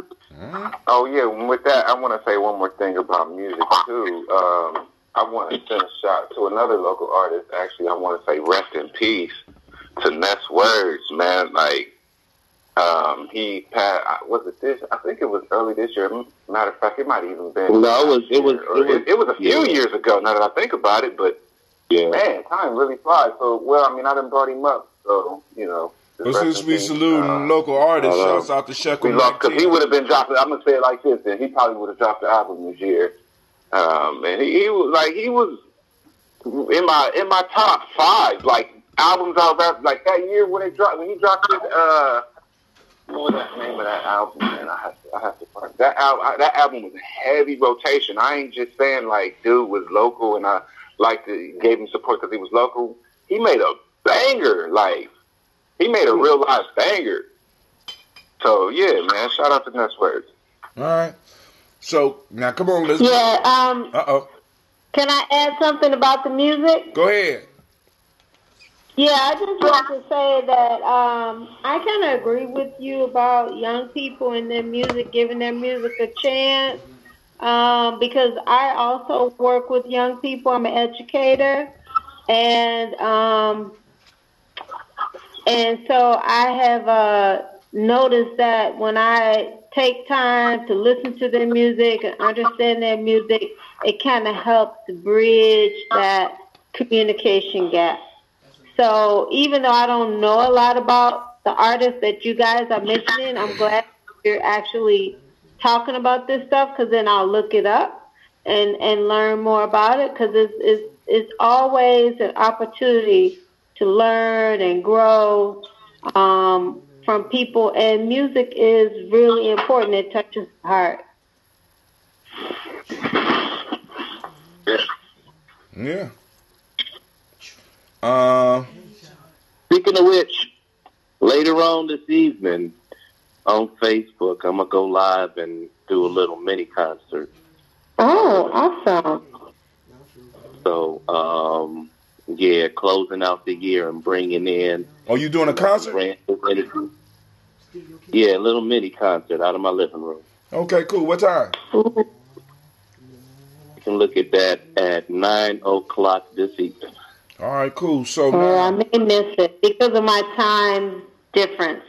I don't know if I'll be up at that, but I'll get it later. But I don't know if I'll get it live. All right, so because it's already. I'm like 6 hours ahead of you guys. So you need to send me a text if you could, or so I could go on and share it, and I will share it on. I mean, because a lot of stuff going on tonight. We got Brother Malik. He doing a meditation into the new year. You know what I'm saying? We got other things going on. So this, I like to use the black signal to let people know when some good stuff is going on. So I would love to support one of my brother's ventures and shit. You know what I'm saying? Because like I said, talking economically, this is one, we still in the cooperation piece. So next year we're going to be a little bit more vocal about, as my daughters call it, the merchandise of the movement, finding ways to support the movement. Like I found me a shea butter distributor. You know what I'm saying? Somebody that makes their own. I mean, that has their own brand, the shea butter, and they get it, and they know where to get it from, and they know how it's produced, and they whip it up themselves, whip it and flip it, send it to me. So boom, I got that. So I'm gonna be advertising that. And there's a lot of things economically that we could do to take small steps forward. Rather than, because a lot of times I'll be listening to people, man, we got to make big moves. You know what I'm saying? And I'm like, boom, I'm 50. I ain't doing no more big moves. I'm doing small incremental steps. You know what I'm saying? Because I can monitor each one of those incremental steps, and we could guide the direction in which those steps move. We will move to the quote unquote big move. You know what I'm saying? So step by step for me. So anything else anybody want to bring up in 2018 that you want to leave behind? Oh, leave behind 2018? I mean, or anything in 2018 you would like to discuss. However y'all want to do it. Shows. How about that? Hollywood trends.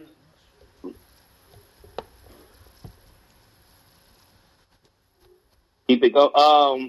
Snowfall, to me, this season of the show Snowfall, directed by John Singleton, I think has to be one of the most monumental shows in terms of our conversation about, crack cocaine and just the whole relationship of the government and all of that. Very relevant to what we've been dealing with. I don't know if y'all have followed the show. Mm-mm. No, is it a TV show or a movie? Yes, it's a TV show. 2018 was the second season.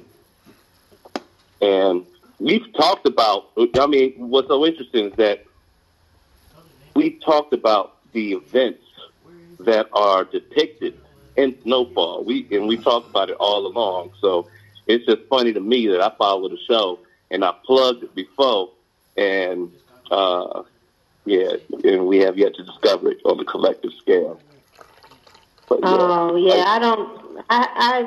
just got Hulu like 3 weeks ago, so I haven't really been keeping with American TV.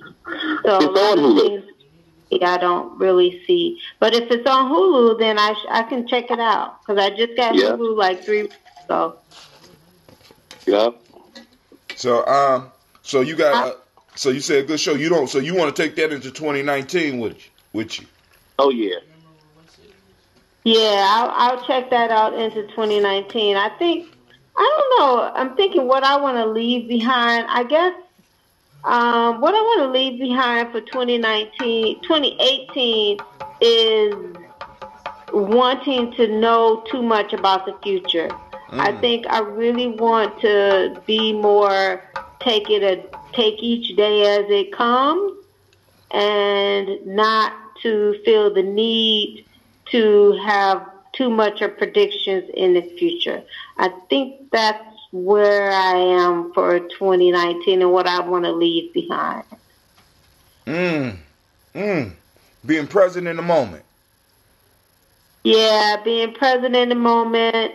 Because I was just reflecting, thinking, I didn't know I would be here. I'm in Ouagadougou. I didn't know I'd be here for 2018. I've been other places. I didn't expect to be there at the new year. So I think at this point, I just want to be present in the moment and know that you can't control your future and be okay with that. And be okay with that. Y'all heard that? Yep. That's profound. Be okay with that. You know what I'm saying? Because it's like, I mean, come on now. Because a lot of us because when you're trying to control the future, you're not handling your present. And when you are hounded by the past, you're not handling your present. And remember, in our toast, everyday family, we talk about the power is in the moment. Now, I ain't saying be a Zen Buddhist and not prepare for the future and not remember what happened in the past, but we don't have to be ruled by that shit. You know what I'm saying? I'm just saying, you know what I'm saying? That's some real wisdom. So she said she gonna leave behind the thing of trying to predict and control the future. Anybody else? I'm gonna leave that behind. Well, that's a double dose of that. And like I said, I'm gonna leave behind struggling with trying to make everybody cooperate. Shit, I ain't gonna happen.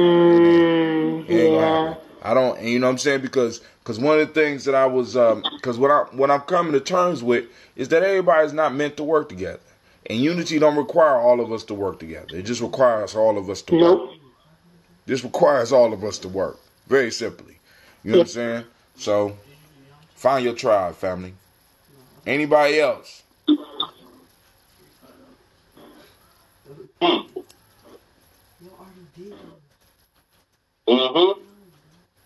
I want to leave self-doubt and hesitation in 2018 and just make sure that at all times I'm being spiritually led and just going in the direction that I'm led without hesitation.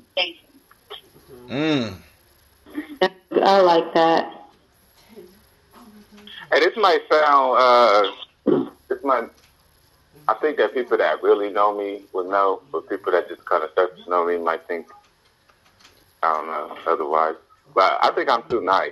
I think I need to be more direct and assertive. I need to be more assertive and, but more respectful at the same time. Like finding that balance between going for whatever it is that I want, but finding the correct approach, you know, not overdoing it, not underdoing it, but finding that appropriate balance. Brother, can I share something with you on that regard? Okay. 2 things, actually. Number one, when I first got back here to Cleveland, one of my homeboys, he took me around town for some opportunities for me to be able to get grounded back into Cleveland. He was like the ghost of Christmas past. Suave Gotti took me all around, and I made little deals with people. They like my production. All right, come here. You know, I give them a CD or something like that. Go ahead and rock it. You know, Suave, he said, "You're too nice." He's like, "No, I'm serious. I'm serious. That's a problem." I said, "What?" He said, "That's a problem."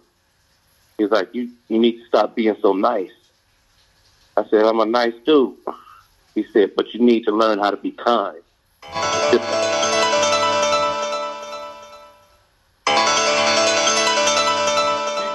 going.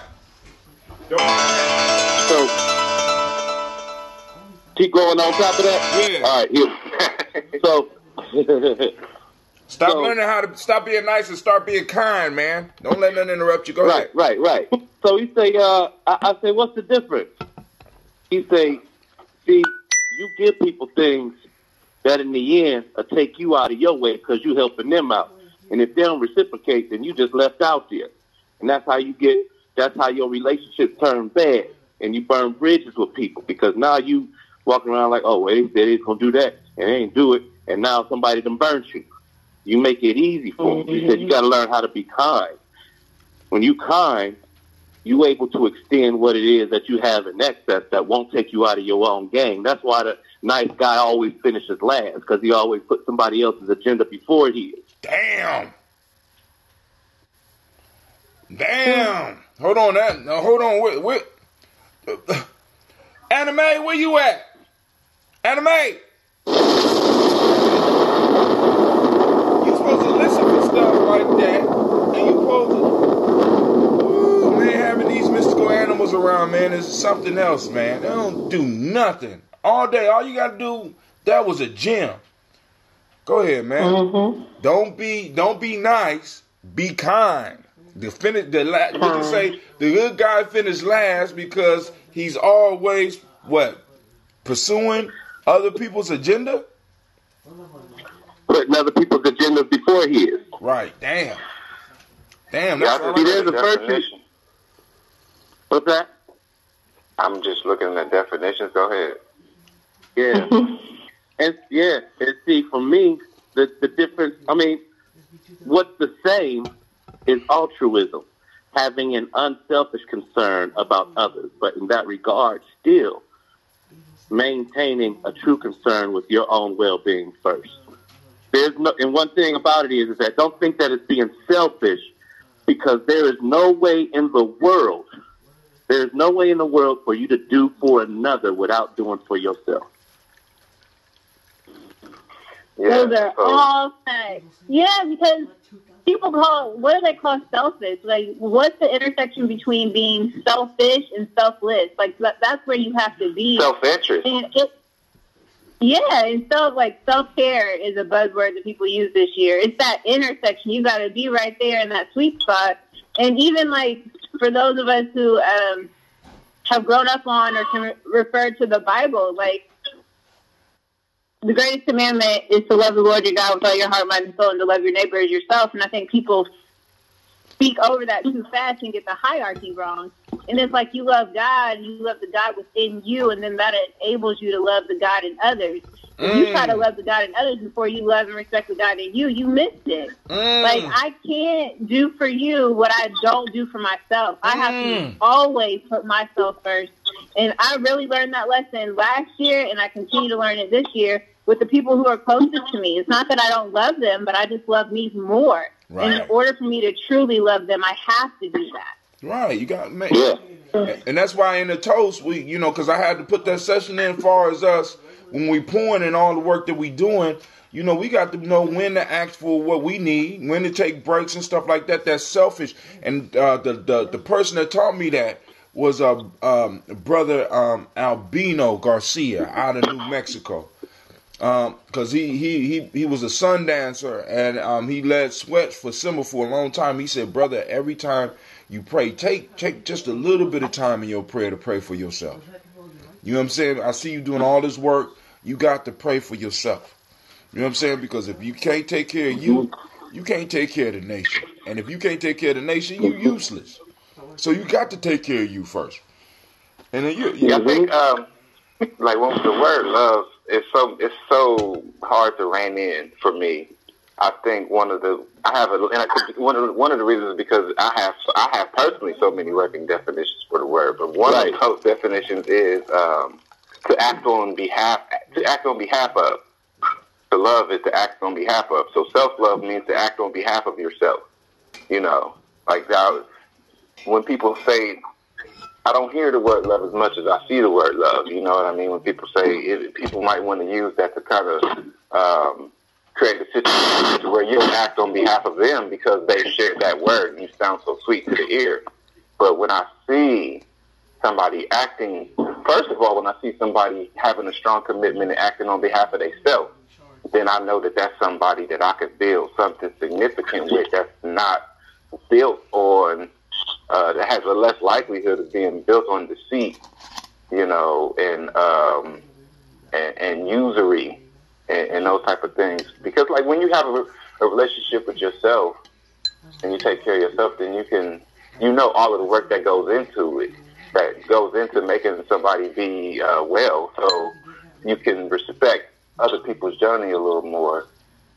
You can be a little more gentle with people, you know. Yeah. In terms of the way that people identify and the frequency of their understanding of love is why I wrote, like 20 years ago, I wrote this song called Love's Alibi. Because a lot of times people say love, and what they saying and the action behind it ain't got nothing to do with love. At all. At all. Like when somebody say, yo, I'm gonna do this for you on a love. Really what that means is that you owe me, motherfucker. Yeah, that's what right. Exactly.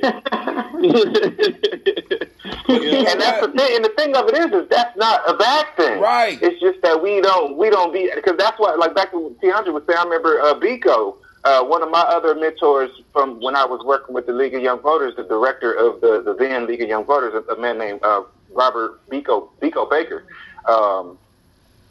He shared with us his idea as far as how to orient the self in that selfish versus selfless continuum, and the sweet spot being self-interested. And self-interest, if you always thinking from a term of keeping relationships, keeping your ability to move, making several steps ahead, you won't be burning bridges. You'll be taking care of people, and there's nothing wrong. You're supposed to do things with the expectation of that bringing back something to you. But it's like we are there's so many crumbs. Like we've been given crumbs we've been given a culture of crumbs. So we scramble for the crumbs, and a lot of time we gotta protect the crumbs that we got through, what's that word?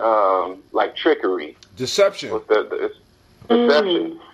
You know, so part of that deception is making people think that we don't care about what we have. So then they might have something similar. So by convincing them that we don't care about ours, and they might start thinking that they don't care about theirs. So I'm like, oh yeah, well I'll take that off your hands then, or something. You know what I mean? I don't know. It's like different. It's a psychological ploy that we use, and not being forthright that we all need the same things. We all need stuff. We all need each other. You know, because think about this. You hear people often talk about reciprocity, right? I mean, it's like, this is why when people be like, oh, that's not my yacht, that's not my yacht, that's not my yacht. I'm like, yeah, I don't think you really want to fuck with me on that. You know what I'm saying? I mean, when I'm talking to people, I'm like, yo, I don't think you really want to fuck with me on that. You know what I'm saying? Because, like, for example, love, societies and human interaction is built on a cycle of reciprocity. I give to you, you give to me. I give to the community give to me. And like you said, Kwesi, since we've been existing on crumbs, we done missed the whole aspect of how reciprocity is supposed to work. When you give to your society is supposed to give back to you. But because ours has been fractured, our community will not give back to those that sacrifice it for them. Because we have been taught to get whatever you can and hold on to it. You know what I'm saying? Hey, yo. Real quick. I was talking to somebody yesterday about something that I wanted to bring about. And I was, sharing an idea with them to see what their interest level might be. And I said, how much might they want to be invested in such a thing? And they said, oh, yeah, they want to be invested. And so then I got to thinking, and based off of just wanting to flush out their true level of interest, I asked what they meant by invest. And they said, I really want to be a part of that.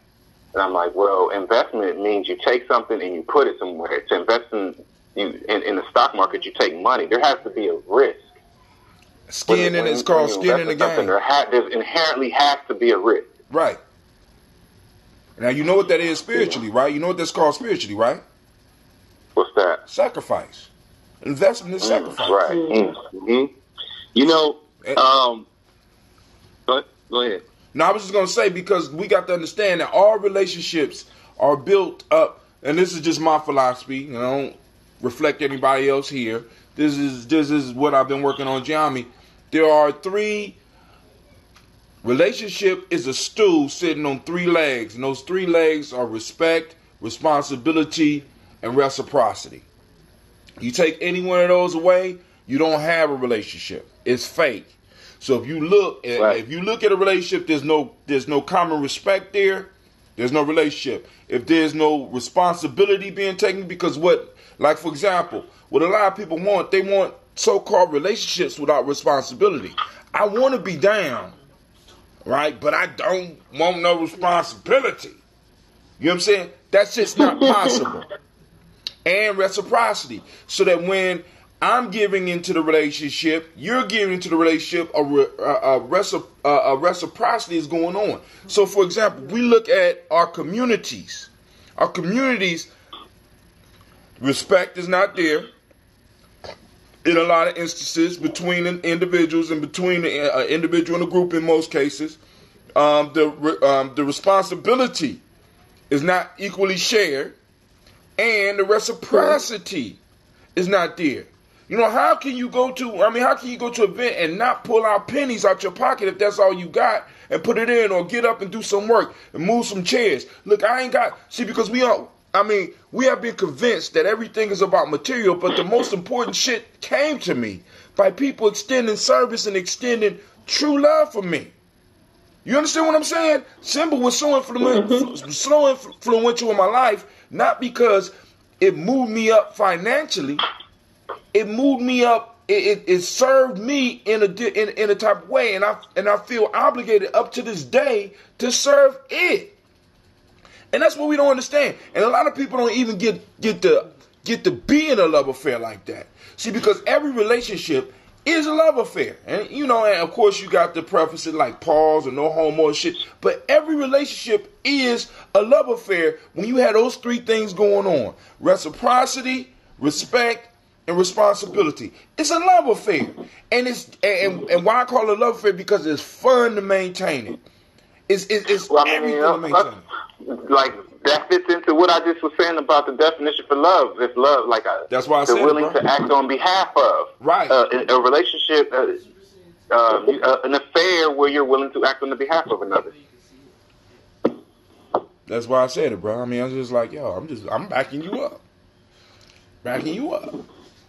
So damn, y'all done dropped some deep shit on love on us, so we gon' so we gonna drop. So one of the things we dropping is the false definition of love and relationship in 2018, and we're moving into 2019 with a better definition. One, because really, love should be of service on both ends. Hey, can I? It should be. The song "Love's Alibi." I was inspired by an African woman who didn't believe man type of, like, when a man says "I love you," she says, I don't believe in that kind of love. So, and that's really what sparked the whole interest off, because it almost made me feel like there's no way that I can express to her the authenticity of what I feel. So I wrote it down and I told a story, and it's like at the whole punchline, the whole that I'm saying in it. I'll go straight to that part in the song where I say, let's see.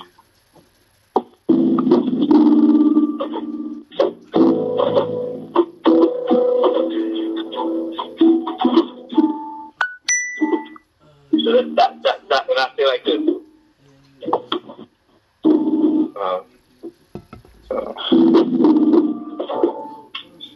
Doesn't she know that love has to grow? Some people say words that they don't know. Some people say love when they mean deep in. Some people call on love when they need a friend. Some people use love when they're at an end. Some people use love to justify their sin. Love, not to blame for the wars that we're in. Love, not a game for cheaters to win. Love, maybe you and I could find love. Love, maybe someday we'll repeat find love.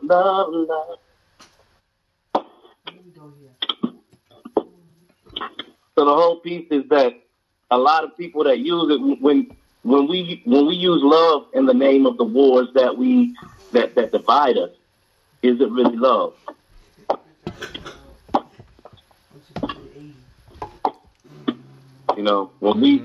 When we call on love as if it's personified in each and every relationship, is it there or is it our imagination?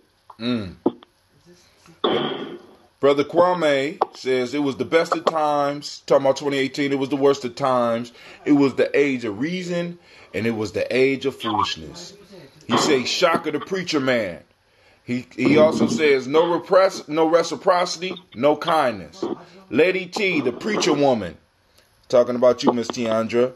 He also say the 6 basic emotions and understanding them and what they indicate for your life at a particular moment. Wakesa, that's from Elder Wakesa, but that's Brother Kwame quoting Brother Wakesa. And he also said, as far as when we talking about the reciprocity, trading favors. And he got Easy Rollins, or also known, Walter Mosley wrote the books Easy Rollins. So he's quoting something from the book because he's a big fan of Easy Rollins. I like Mouse myself. So hey, I have another kind of transition to another topic. If we handle your business in a transitional space, handle your business. If we because we were talking about music.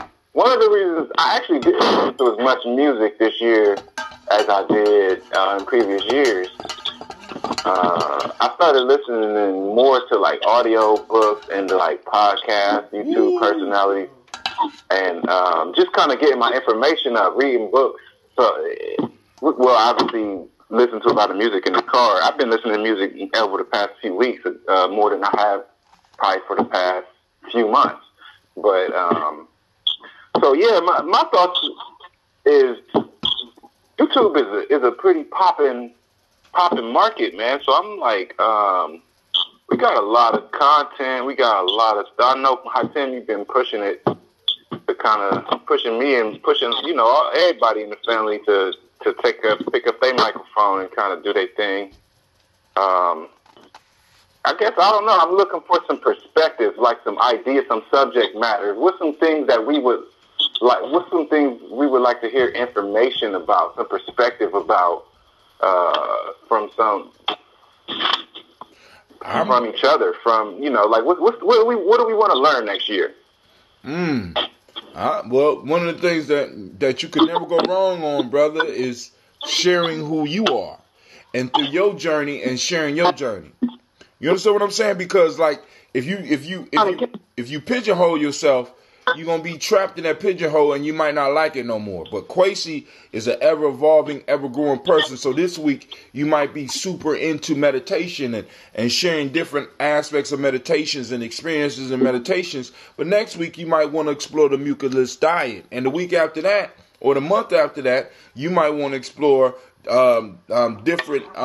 different fringe elements of history, or you might want to. So when you start a show, I don't want nobody to pigeonhole themselves in, because we need to be where our people need to be. And the one thing that we all need to be able to develop is a relationship with the people. And I hope in some form or fashion I shared enough of myself where people be like, yo, this brother's been consistent. This brother, a lot of this shit is basically the same, but he went a little bit to the left over here. But it is in the light of what he been doing, so I'm not really surprised.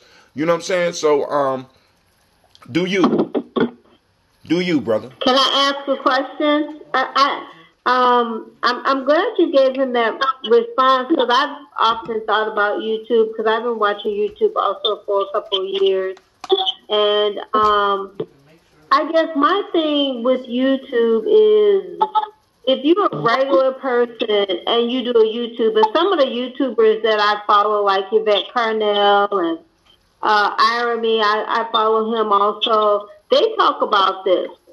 They say when you're on YouTube and you're speaking your truth, that impacts your employability. Yeah. Because it exposes who you are. Right. And in a white-dominated society, if you are a black person and you are true to black people, that means you're kind of anti-establishment.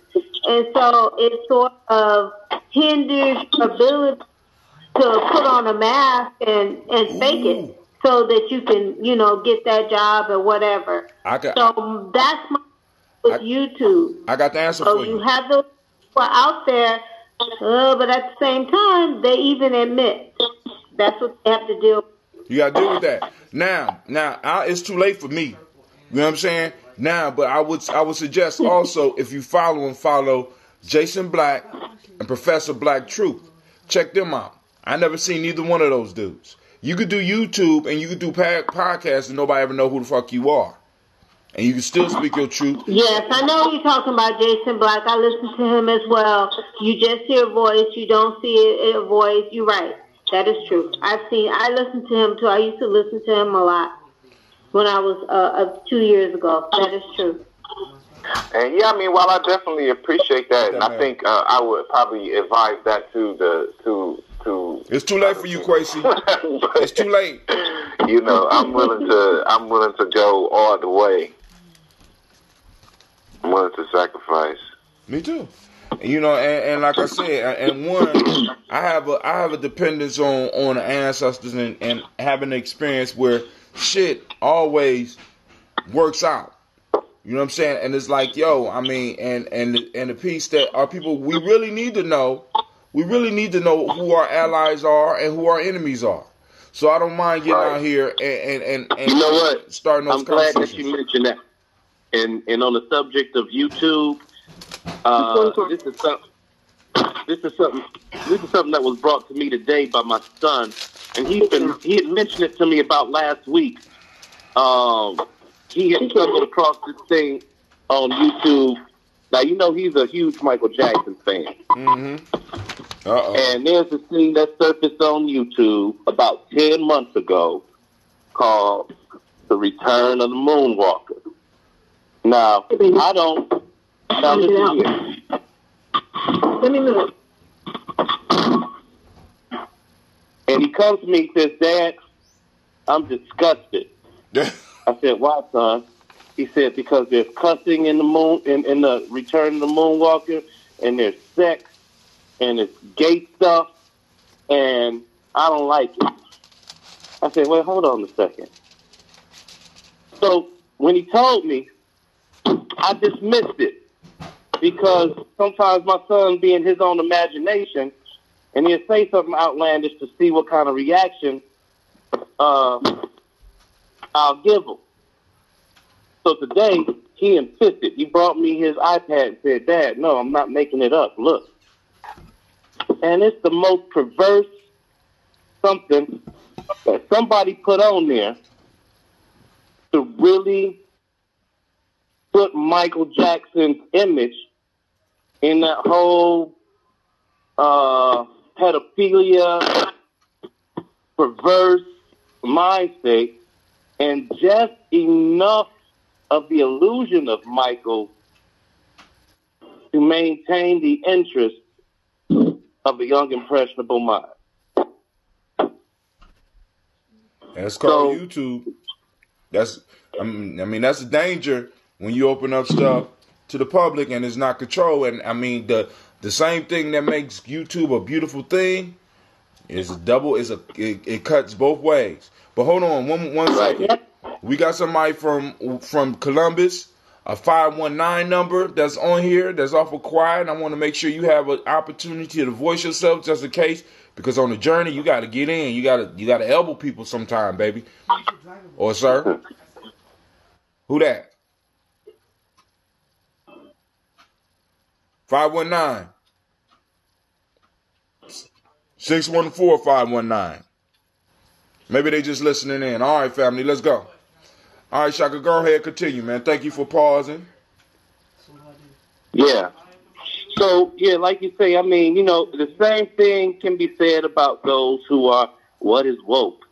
It's a lot of people out here with some misinformation, and it's a lot of people misleading folk, out of a genuine process of solution. And that's the thing, is like, one thing I love about what we do, we can sit and we have, a sense of what is speculative in order. And it's time for speculation when we want to hear each other's opinion and the sentiment of, everything that we deal with.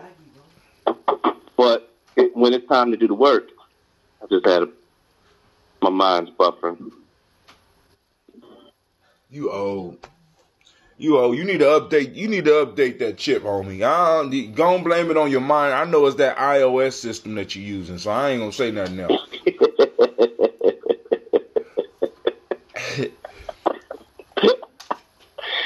So anyways, Quasi, like, what I'm gonna leave behind in terms of that whole YouTube piece is that I got so much content over the past 16 years off of every different level, and it's just time for me to stop waiting for the big projects to come together. We are the big process. That's what I've been trying to tell people. Listen, we move one small piece at a time. Your small change can make a large change in the community. From pennies to small efforts. This is why I've been documenting my journey over all these years.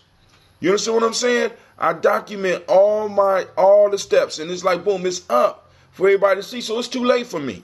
But like those that might be concerned, you can take the path of Jason Black or Professor Black Truth. You can hide your identity, but people gonna recognize your voice.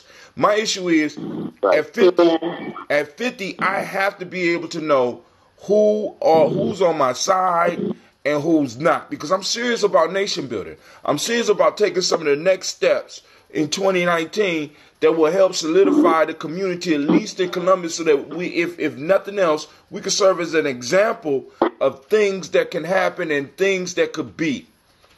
Period. I ain't got time. I can't be high. You know what I'm saying? I want people to be able to identify me and be like, yo, that's the Kwanzaa dude, or that's the dude that's doing the Daily Toast, or that's the dude that just cussed out somebody online. He cussed a lot in the morning, mama. That's him right there. You know what I'm saying? And I live with that. You know what I'm saying? Because this is what's crazy, right? Family, YouTube, a lot of those platforms, you get you get big in several different ways, but one of the major ways to get big is controversy. You know what I'm saying? That's true. Right now, I haven't really done anything controversial, and I don't plan to because I just don't want a crowd. You know what I'm saying? I need family like y'all where we can sit down and we could go on a reason, and I don't have to be cutting people off, and I don't have to be monitoring my goddamn lines. You know what I'm saying? Because some fool might want to get on here and spout some madness. You understand what I'm saying?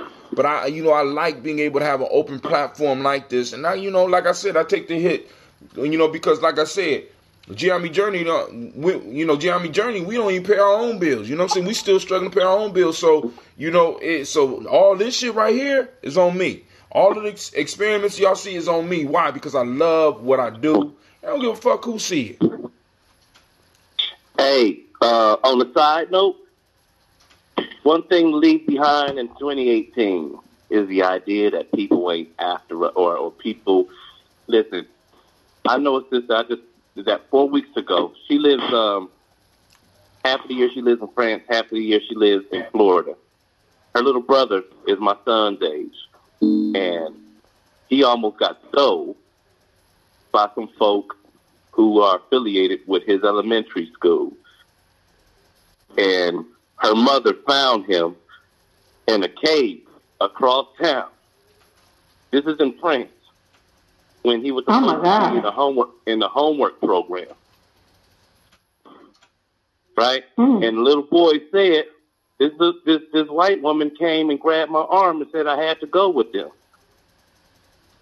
And they found him in the basement in basically like a dungeon where they have this adult school at. Wow. And so the piece is that when we go out here, what we bring into 2019 is that our children must travel with tribe. They must travel with tribe. Because organ harvesting, that's real. That's true. That's real. Dividing the family, that's real, and it's intentional because kids is getting snatched up out here. So, what we bring into 2019, and that's for all of us. Travel with tribe whenever possible. We got to travel with tribe. We got to. I agree. I agree with you. The only thing I can say, and this is probably my bias because of the way I live, but the tribe is thin. The herd is thin. Very. And to find people who you can trust. If you are a person that put your people first, it's very hard to find people who you can trust. And so what I've found is I'm not a weak person. So I don't want weak people standing next to me because they're dangerous. Very. I would rather stand alone than have a weak person standing next to me and hurting me or stabbing me in my back. I'll just stand alone. Yep. So, finding a tribe at this stage of the game is not easy. It's not. But I hear you, Sister Kim, but I also want to say something that I've only been connected to this tribe it's been a year now, because it was Kwanzaa of 2017. And this is already my family. So Shaka, Kwesi, Brother Hatem, and you, you can already feel it. So I don't know if it's as hard as we think. I think just being open and just being, again, led, you can feel it. And when you can feel it, it's effortless. Kwesi and I just had a conversation about this the other day. I'm like, yo, you're already family. I don't remember when it happened, but it happened. And so, I feel that so strongly that I think that I know that our words are so powerful. So to continually speak that it's hard, knowing that that's something that you may we all need. It's necessary for our protection and for our continual growth and this evolution. And so I don't know if it's that hard. I think this is a good foundation, and I know that we're 6 hours away, but no. Time zone, baby. She said time zone. She said 6 hours. Time zone. She's in. Yeah, time zone. Central Africa, basically Central Africa. So how many hours is it? Shit. To fly? To fly? No. I was saying hours apart. Aren't we 6 hours apart? Isn't that what you said? Per time zone. Time zone. Yeah, time zone. Look, see, brother, I know what the heck I was talking about. I'm just saying, I mean, when you say 6 hours away is Atlanta, you know what I'm saying? I'm like, shit. That's all I was saying, though. So, now, I agree with you on a certain level, but when I think of tribe, a tribe is something that you can access at different facets of your life. You should be able to access a tribe when you're at work. You should be able to access a tribe when you're at school. You should be able to access a tribe when you're going about your daily life.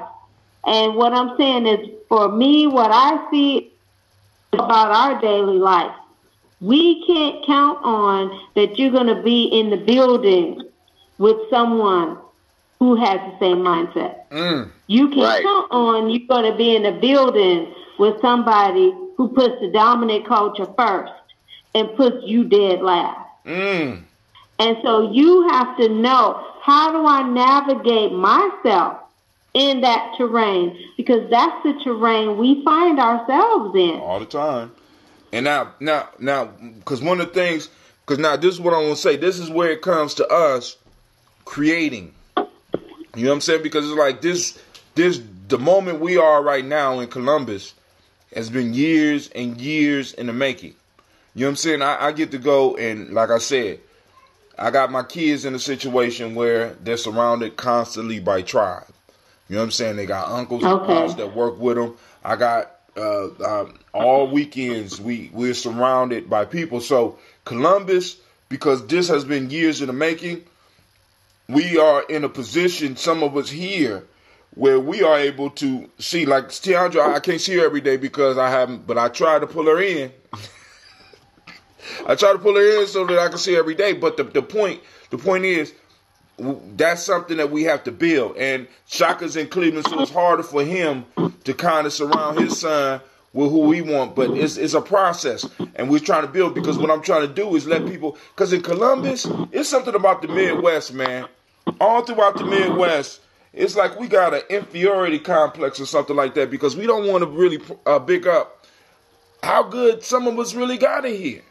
I mean, I ain't talking financially because we still struggling, but far as tribe here in Central Ohio, the shit is amazing. You know what I'm saying? It's amazing. Yeah.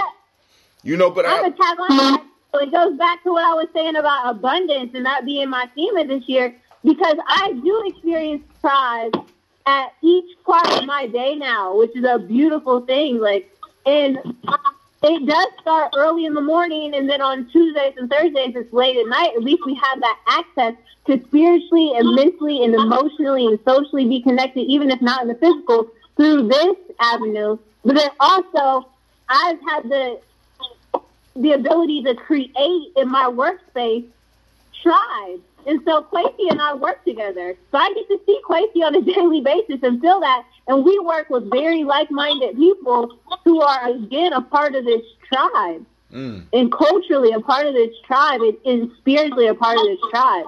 And that's a beautiful thing. I don't want to boast about it, but I do want to. You should boast about it. I want to boast about it because it's amazing.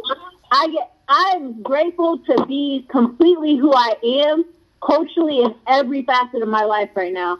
And recently I was recruited for a PhD program, and the application's due by the 1st, but it's not the time because that's not my tribe. And I know that when the time is right for that, if it ever is, that my tribe will be included with it, and it won't have to be an either or, if that makes any sense. Yeah.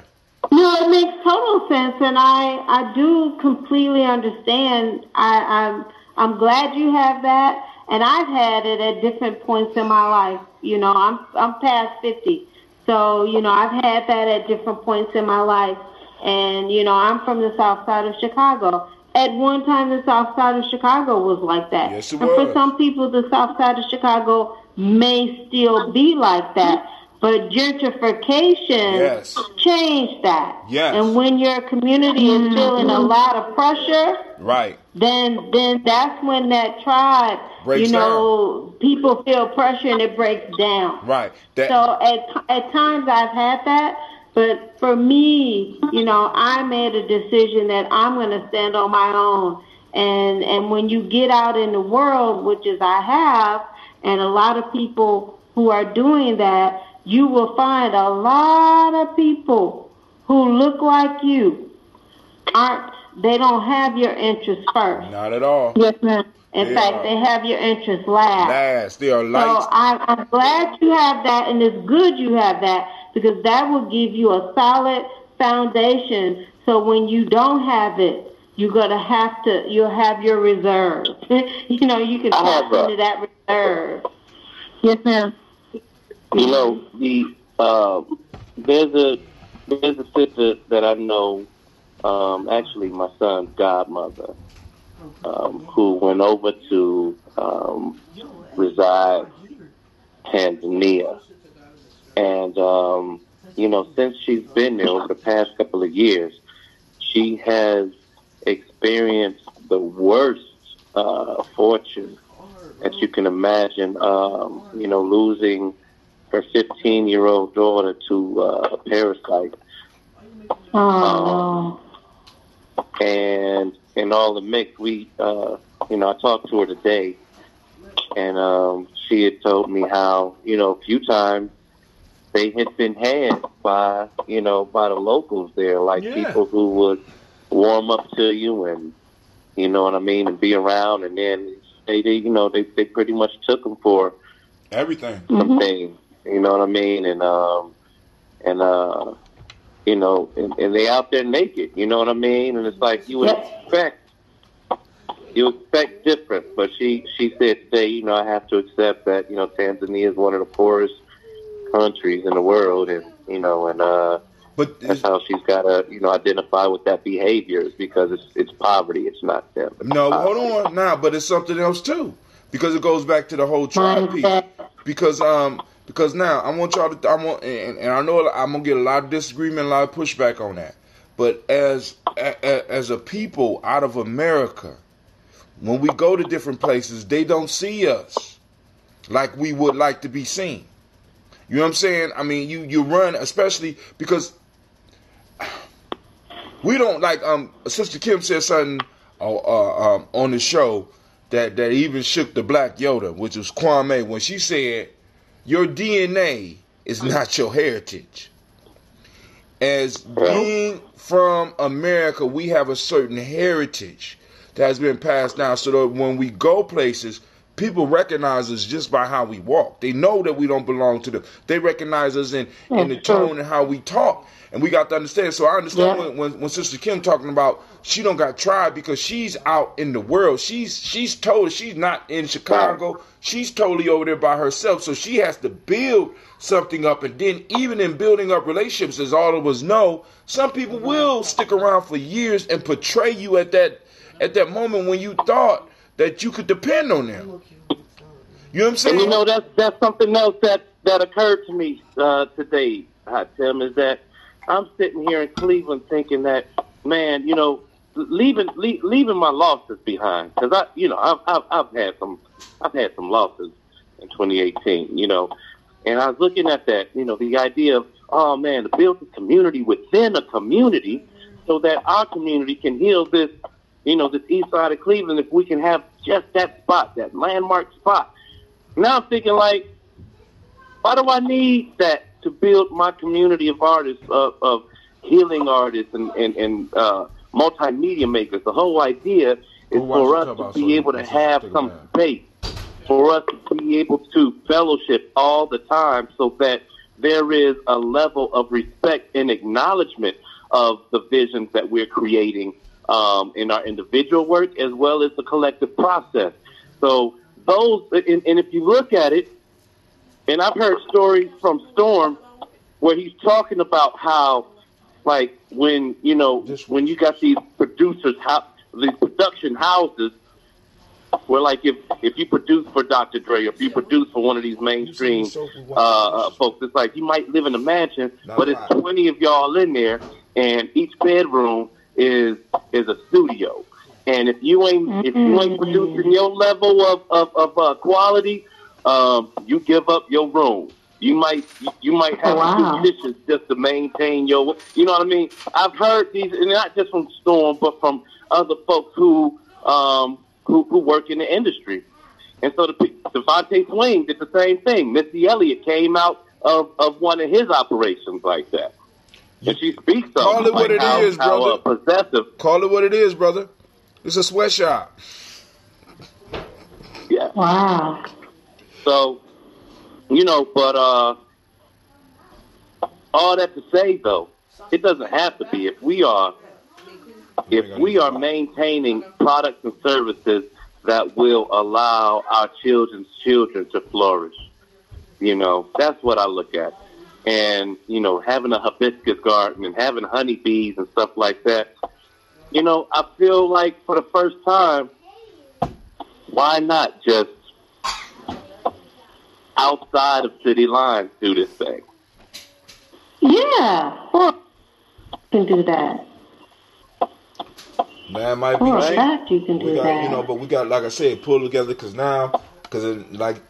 in 2019 it's the year of communication, so a lot of those ideas can be communicated, and we're gonna be able to network because with communication come networks, and with networks come the ability to find enough people so that we go out. Because, man, one of the things that I love about one of my elders, Elder Harrison, actually Bub's grandfather, when I go over there and chill with him, man, he used to tell me, he said, man, we used to build houses. I said, what? He said, he used to build houses on the weekend. I mean, like, that's what we used to do for fun. You know what I'm saying? Because we all have certain skills, and if you didn't have skills, you could be trained by somebody. We would lay the bricks, and we would sit down, we drink beer, and we would have a good time. And then what we didn't finish that weekend, we would come back and finish later on. But we took the time to help some of our friends, some of the places, like that deck back there we sit on, me and my friends, we put that deck up. And what we got to start learning how to do is, because pulling from the past, you know what I'm saying? Because, those networks of people, whether male or female, used to get together and do shit. You know what I'm saying? Boom. All right, cool. They come over, and what's expected as me as the hostess, since y'all helping me, we gonna have us a feast. So I mean, how hard would it be for us to get a piece of land and actually get enough people that know how to do shit and go out there and do it and deal with the zoning? We got people to deal with the zoning and all that. And build that, because like I said, either we can do it in the city or out city, because I live in a complex. I'm looking at one of these complexes with like 100 homes, 100 apartments for like $1.5 million. I ain't got $1.5 million, but shit, I'm like, shit, we got 1,000 people. You know what I'm saying? Shit, we got our own zip code. Or like right. And Hatim, check this out, man. That can happen within 2 mixed-use properties. They'll be big mixed-use properties, but the whole piece is that, like I told you, I mean, I know how we can access that. I mean, through the whole NACA thing. We were talking about 4 NACA approvals can be combined together, and you all got to live there. And they will allow you to get mixed-use property. So I'm saying that, yeah, like if I had, if I took that cathedral with the rectory and just totally flipped and scaled it to residential, we got a space for our programs now, our residential programs. You know what I mean? On the other side of it, but like I say, you're looking at $1 million. Is in the third drawer. How many? What does that break down to? 250,000 for 4. About 7 at 150,000. 10 at 100,000 apiece. Damn. You know what I'm saying? I mean, there's ways to break it down, and it's like, yo, yeah. and like I said, I done saw.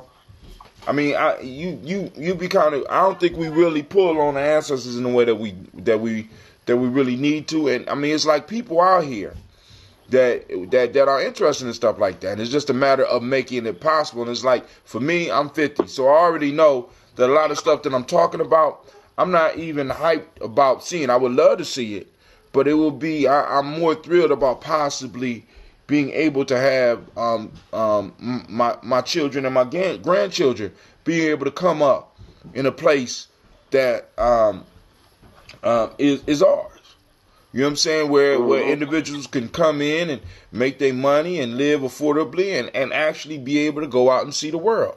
You know what I'm saying? Because as Sister Kim can attest, man, a lot of us, we don't even know the half. You know what I'm saying? It's like looking at America from inside is a lot different than looking at America from the outside. You know what I'm saying? It's like it's a lot of shit that we're not accessing just in America because we don't know. I'm like, shit. You know what I'm saying? And it's like, hey, go ahead. I've been on this survival hood thing for so long. You know, I done got used to operating on a daily basis on E at times because it's like anything that I want to manifest, I can manifest in terms of survival hood. Now, power moves, that's a different thing. And that's what I had to be real about this year. When I look at the fact that I had, I had my hands on a $250,000 property that in 2 years would be worth $2 million, but let it slip away from me. I have to own that. I have to get out of the thing of what they did to me, because people only get away with what you let them get away with.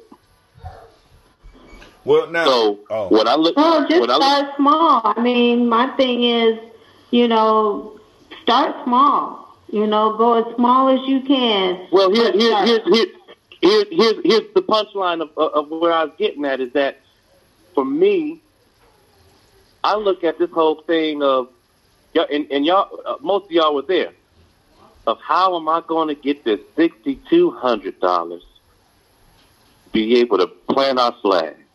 And when it didn't happen, oh man, I was so upset. But when I looked at it, it only cost half of that for me to establish a 720 credit score, so that next time I go into that conversation, I'm not ill prepared.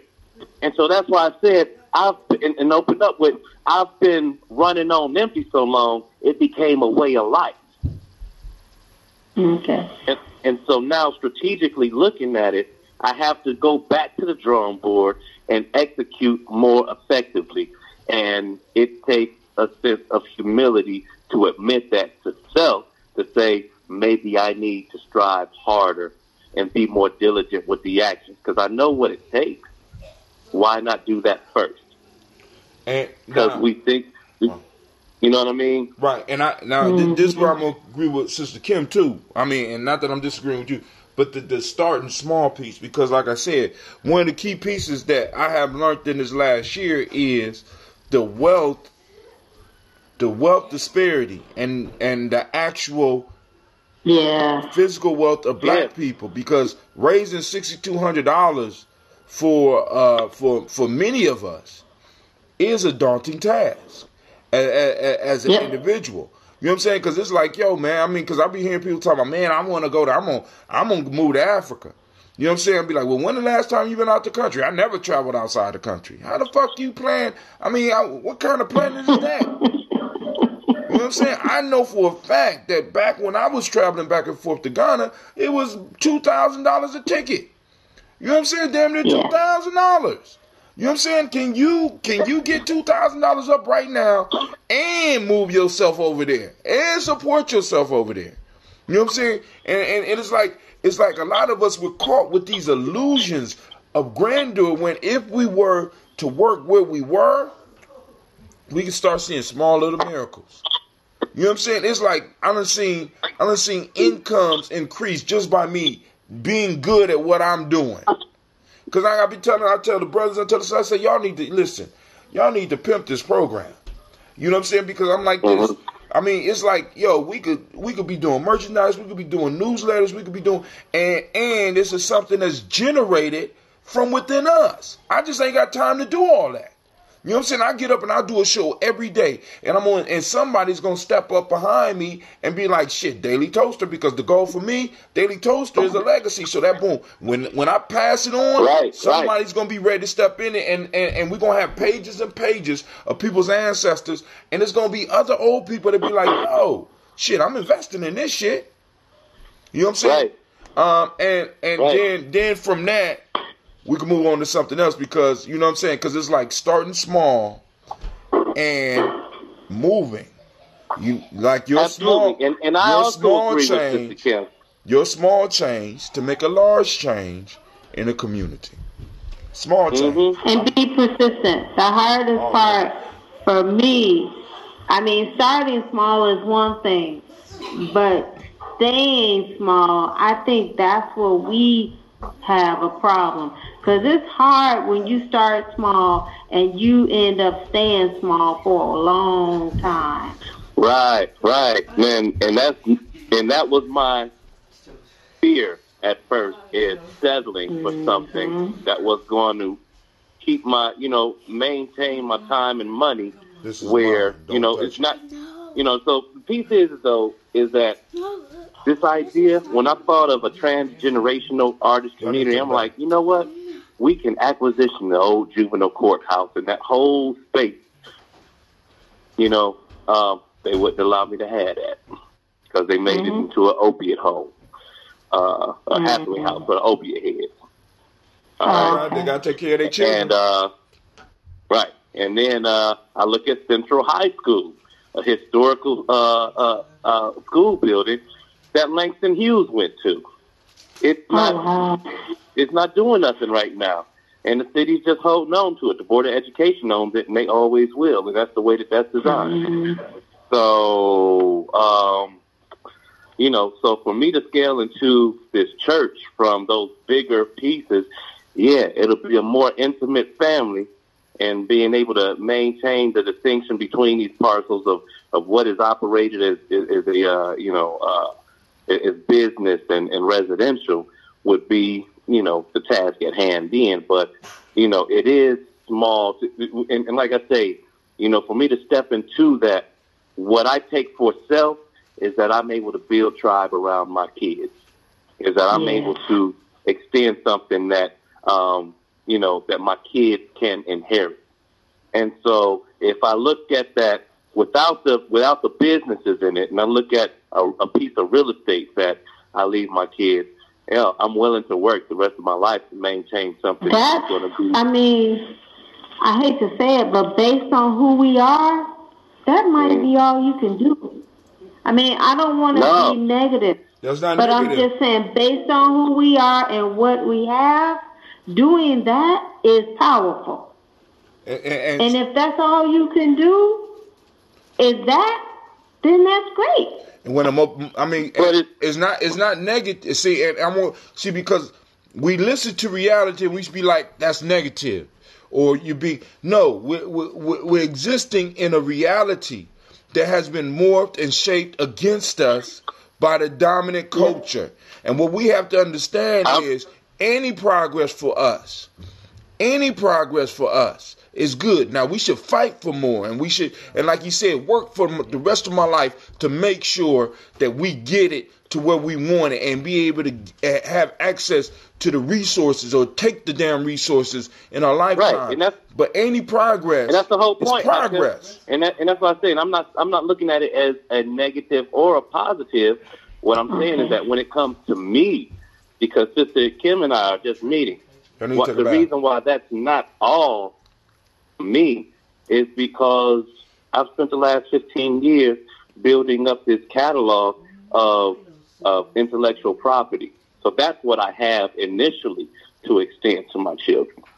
But to be able to give them a place of refuge, a place where where it's, you know what I mean?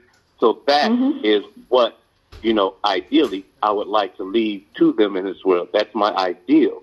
But at the bottom on up, we all have an opportunity to extend our intellectual properties, whether it's growing any revenue or not. It's really a matter of how we deal with each other as community.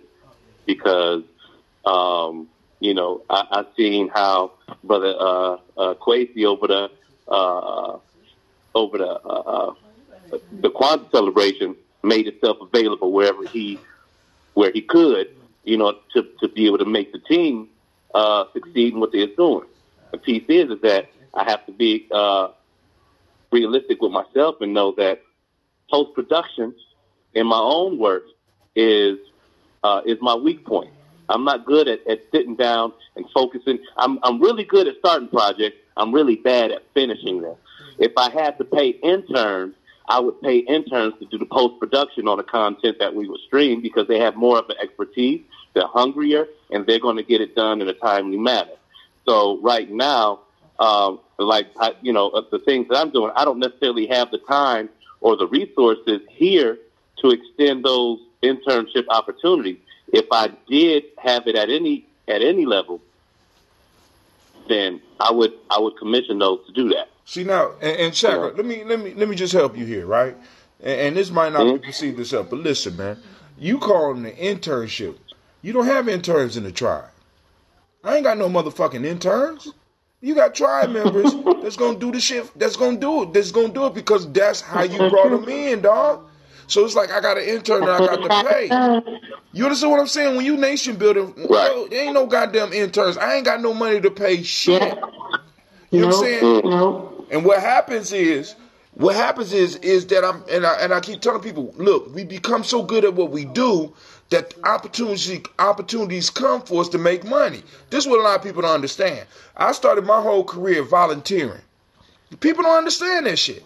Everything I'm doing, I started volunteering. I walked into a place, I walked into APDS, I volunteered. I walked into the Huckleberry House, I volunteered. And it started the path off for me. You know what I'm saying? A lot of people want to come in automatically getting paid and shit. No, like I said, there was a karmic due that I invested in this. It's stuff that I wanted to do. When I started volunteering at Huckleberry House and they brought me on for that little part-time shit, and I saw people was getting full-time money doing outreach, I'm like, I'm about to do that shit. You know what I'm saying? And I would even say, I would go back to what you said about jobs. It was just an adventure that you wasn't getting paid for. Same with me. Like when I started, it wasn't even. When I first went to Indianola with you, it wasn't even that I was volunteering. I was just like, I want to say opportunity, but not opportunity to gain something. I was like, I got an opportunity to see something that I've never seen before. I actually get to be in a position to where I can speak to young people from a position to somebody where just by way of me being with you, I already walked in with a level of respect, or you know what I mean? As opposed to being a dude with my friends growing up in the street and being like, you know what, this shit ain't right. We should be fighting the police instead of running from them or something. You feel what I'm saying? Like ain't nobody trying to hear that shit, nigga. Shut up. You know what I mean? So like now you gave me the opportunity to experience something, to have an adventure. But check it out. But what did the adventure lead you to? It definitely led to jobs. See that, and that's the piece that I'm talking about. Because first he came in not expecting shit. I couldn't promise him no money, but we got good at what we was doing. I got better. He got better. So then opportunities start opening up for us. And that's the piece I'm talking about. So we can't be talking about interns because we're using their language. I ain't got no interns. Right. You're right. That's their language. That's not our language. That's not our language. Right. That's people who know people with resources that they can tap into, that have an uncle they can get money from. We don't have parents, we don't have uncles who have money We don't have none of that. We don't have banks who will give us loans just based on our good looks. We don't have that. So you're right. We can't be talking internship. We can't be talking pay. You know what I'm saying? That's not our language. That's not our language, because, and then also we got to remember the wealth paradigm that we come from is different than the wealth paradigm that we are in right now. The wealth paradigm that we come from, the wealth paradigm that we come from is not based on things, but it's based on people. Hello? I'm here, Shaka. Go ahead, man. Shaka. Oh, his line went bad. It's based on people. Our wealth was built on how many people you got, not how much money you got. Yep. How many people you got in your tribe? How many people you got in your family, your immediate family? Was the wealth. You know what I'm saying? And it's like, that's all we have. That's all we have. And in reality, that's all you have, because once this fiat, if there's ever a fall in this fiat currency, you're going to see who tribe you really And that's all money is. It's a fucking illusion. That's all anybody ever got anyways, is people power. Like, I just had an image of, like, an ancient kingdom having, and like the rulers of those kingdoms kind of having a poking their chest out competition to see who was balling. They were basically balling off of who had the most people who fed into their idea. True. And was participating in their culture, in their tribe. There you go. People. Because that's all money is. That's it. Well, now hold on. Let's be clear. Money.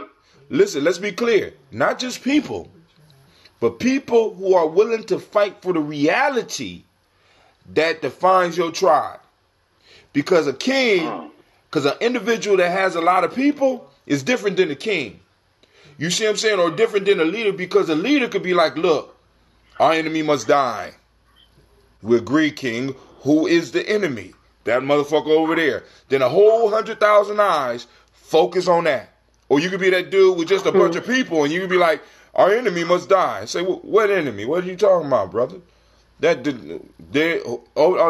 not enemies. That's our friends. And that's what we got right now. This is why we are able to be ground up in the system, because we don't realize that everybody else is playing group chess, group mancala, while we're playing individuals. And we honestly think that individuals win the game, when it's not individuals that win the game. It's family and tribes that win the game. And that's all over the world. That's all over everywhere. the world. That's how it is everywhere. And they don't care about nobody but they own. They own. And we got to understand that as African people in America, as Yvette Cornell calls it, American descendants of slaves, we got to understand that we have a tribe, and nobody will ever really take you seriously until you start taking care of your own shit. Now, here's a quick story for y'all. I cover this story often because this is a key story for our community, and it's also a key story for the conscious community.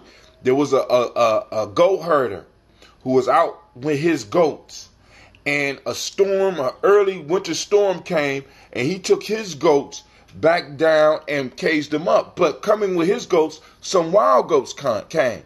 And what happened was, because the early winter came, he had to provide them with food because he couldn't take them out to eat.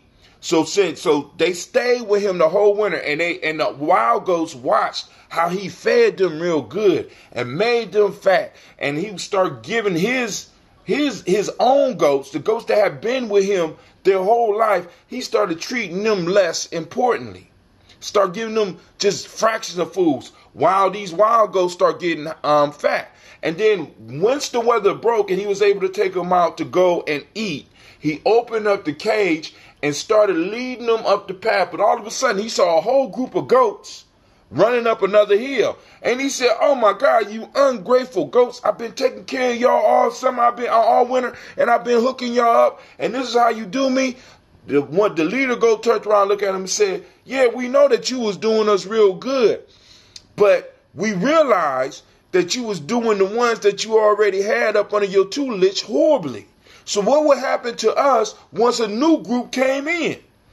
As our community, we don't take care of the ones that's been working with us all this time. We want the shiny new thing. We'll take care of them better than the month. Like for example, in our community. Motherfuckers pick up John Henry Clark, who deserve it. The Honorable Ancestor John Henry Clark. Any motherfucker that came in from out of town, but we had no more X sitting here.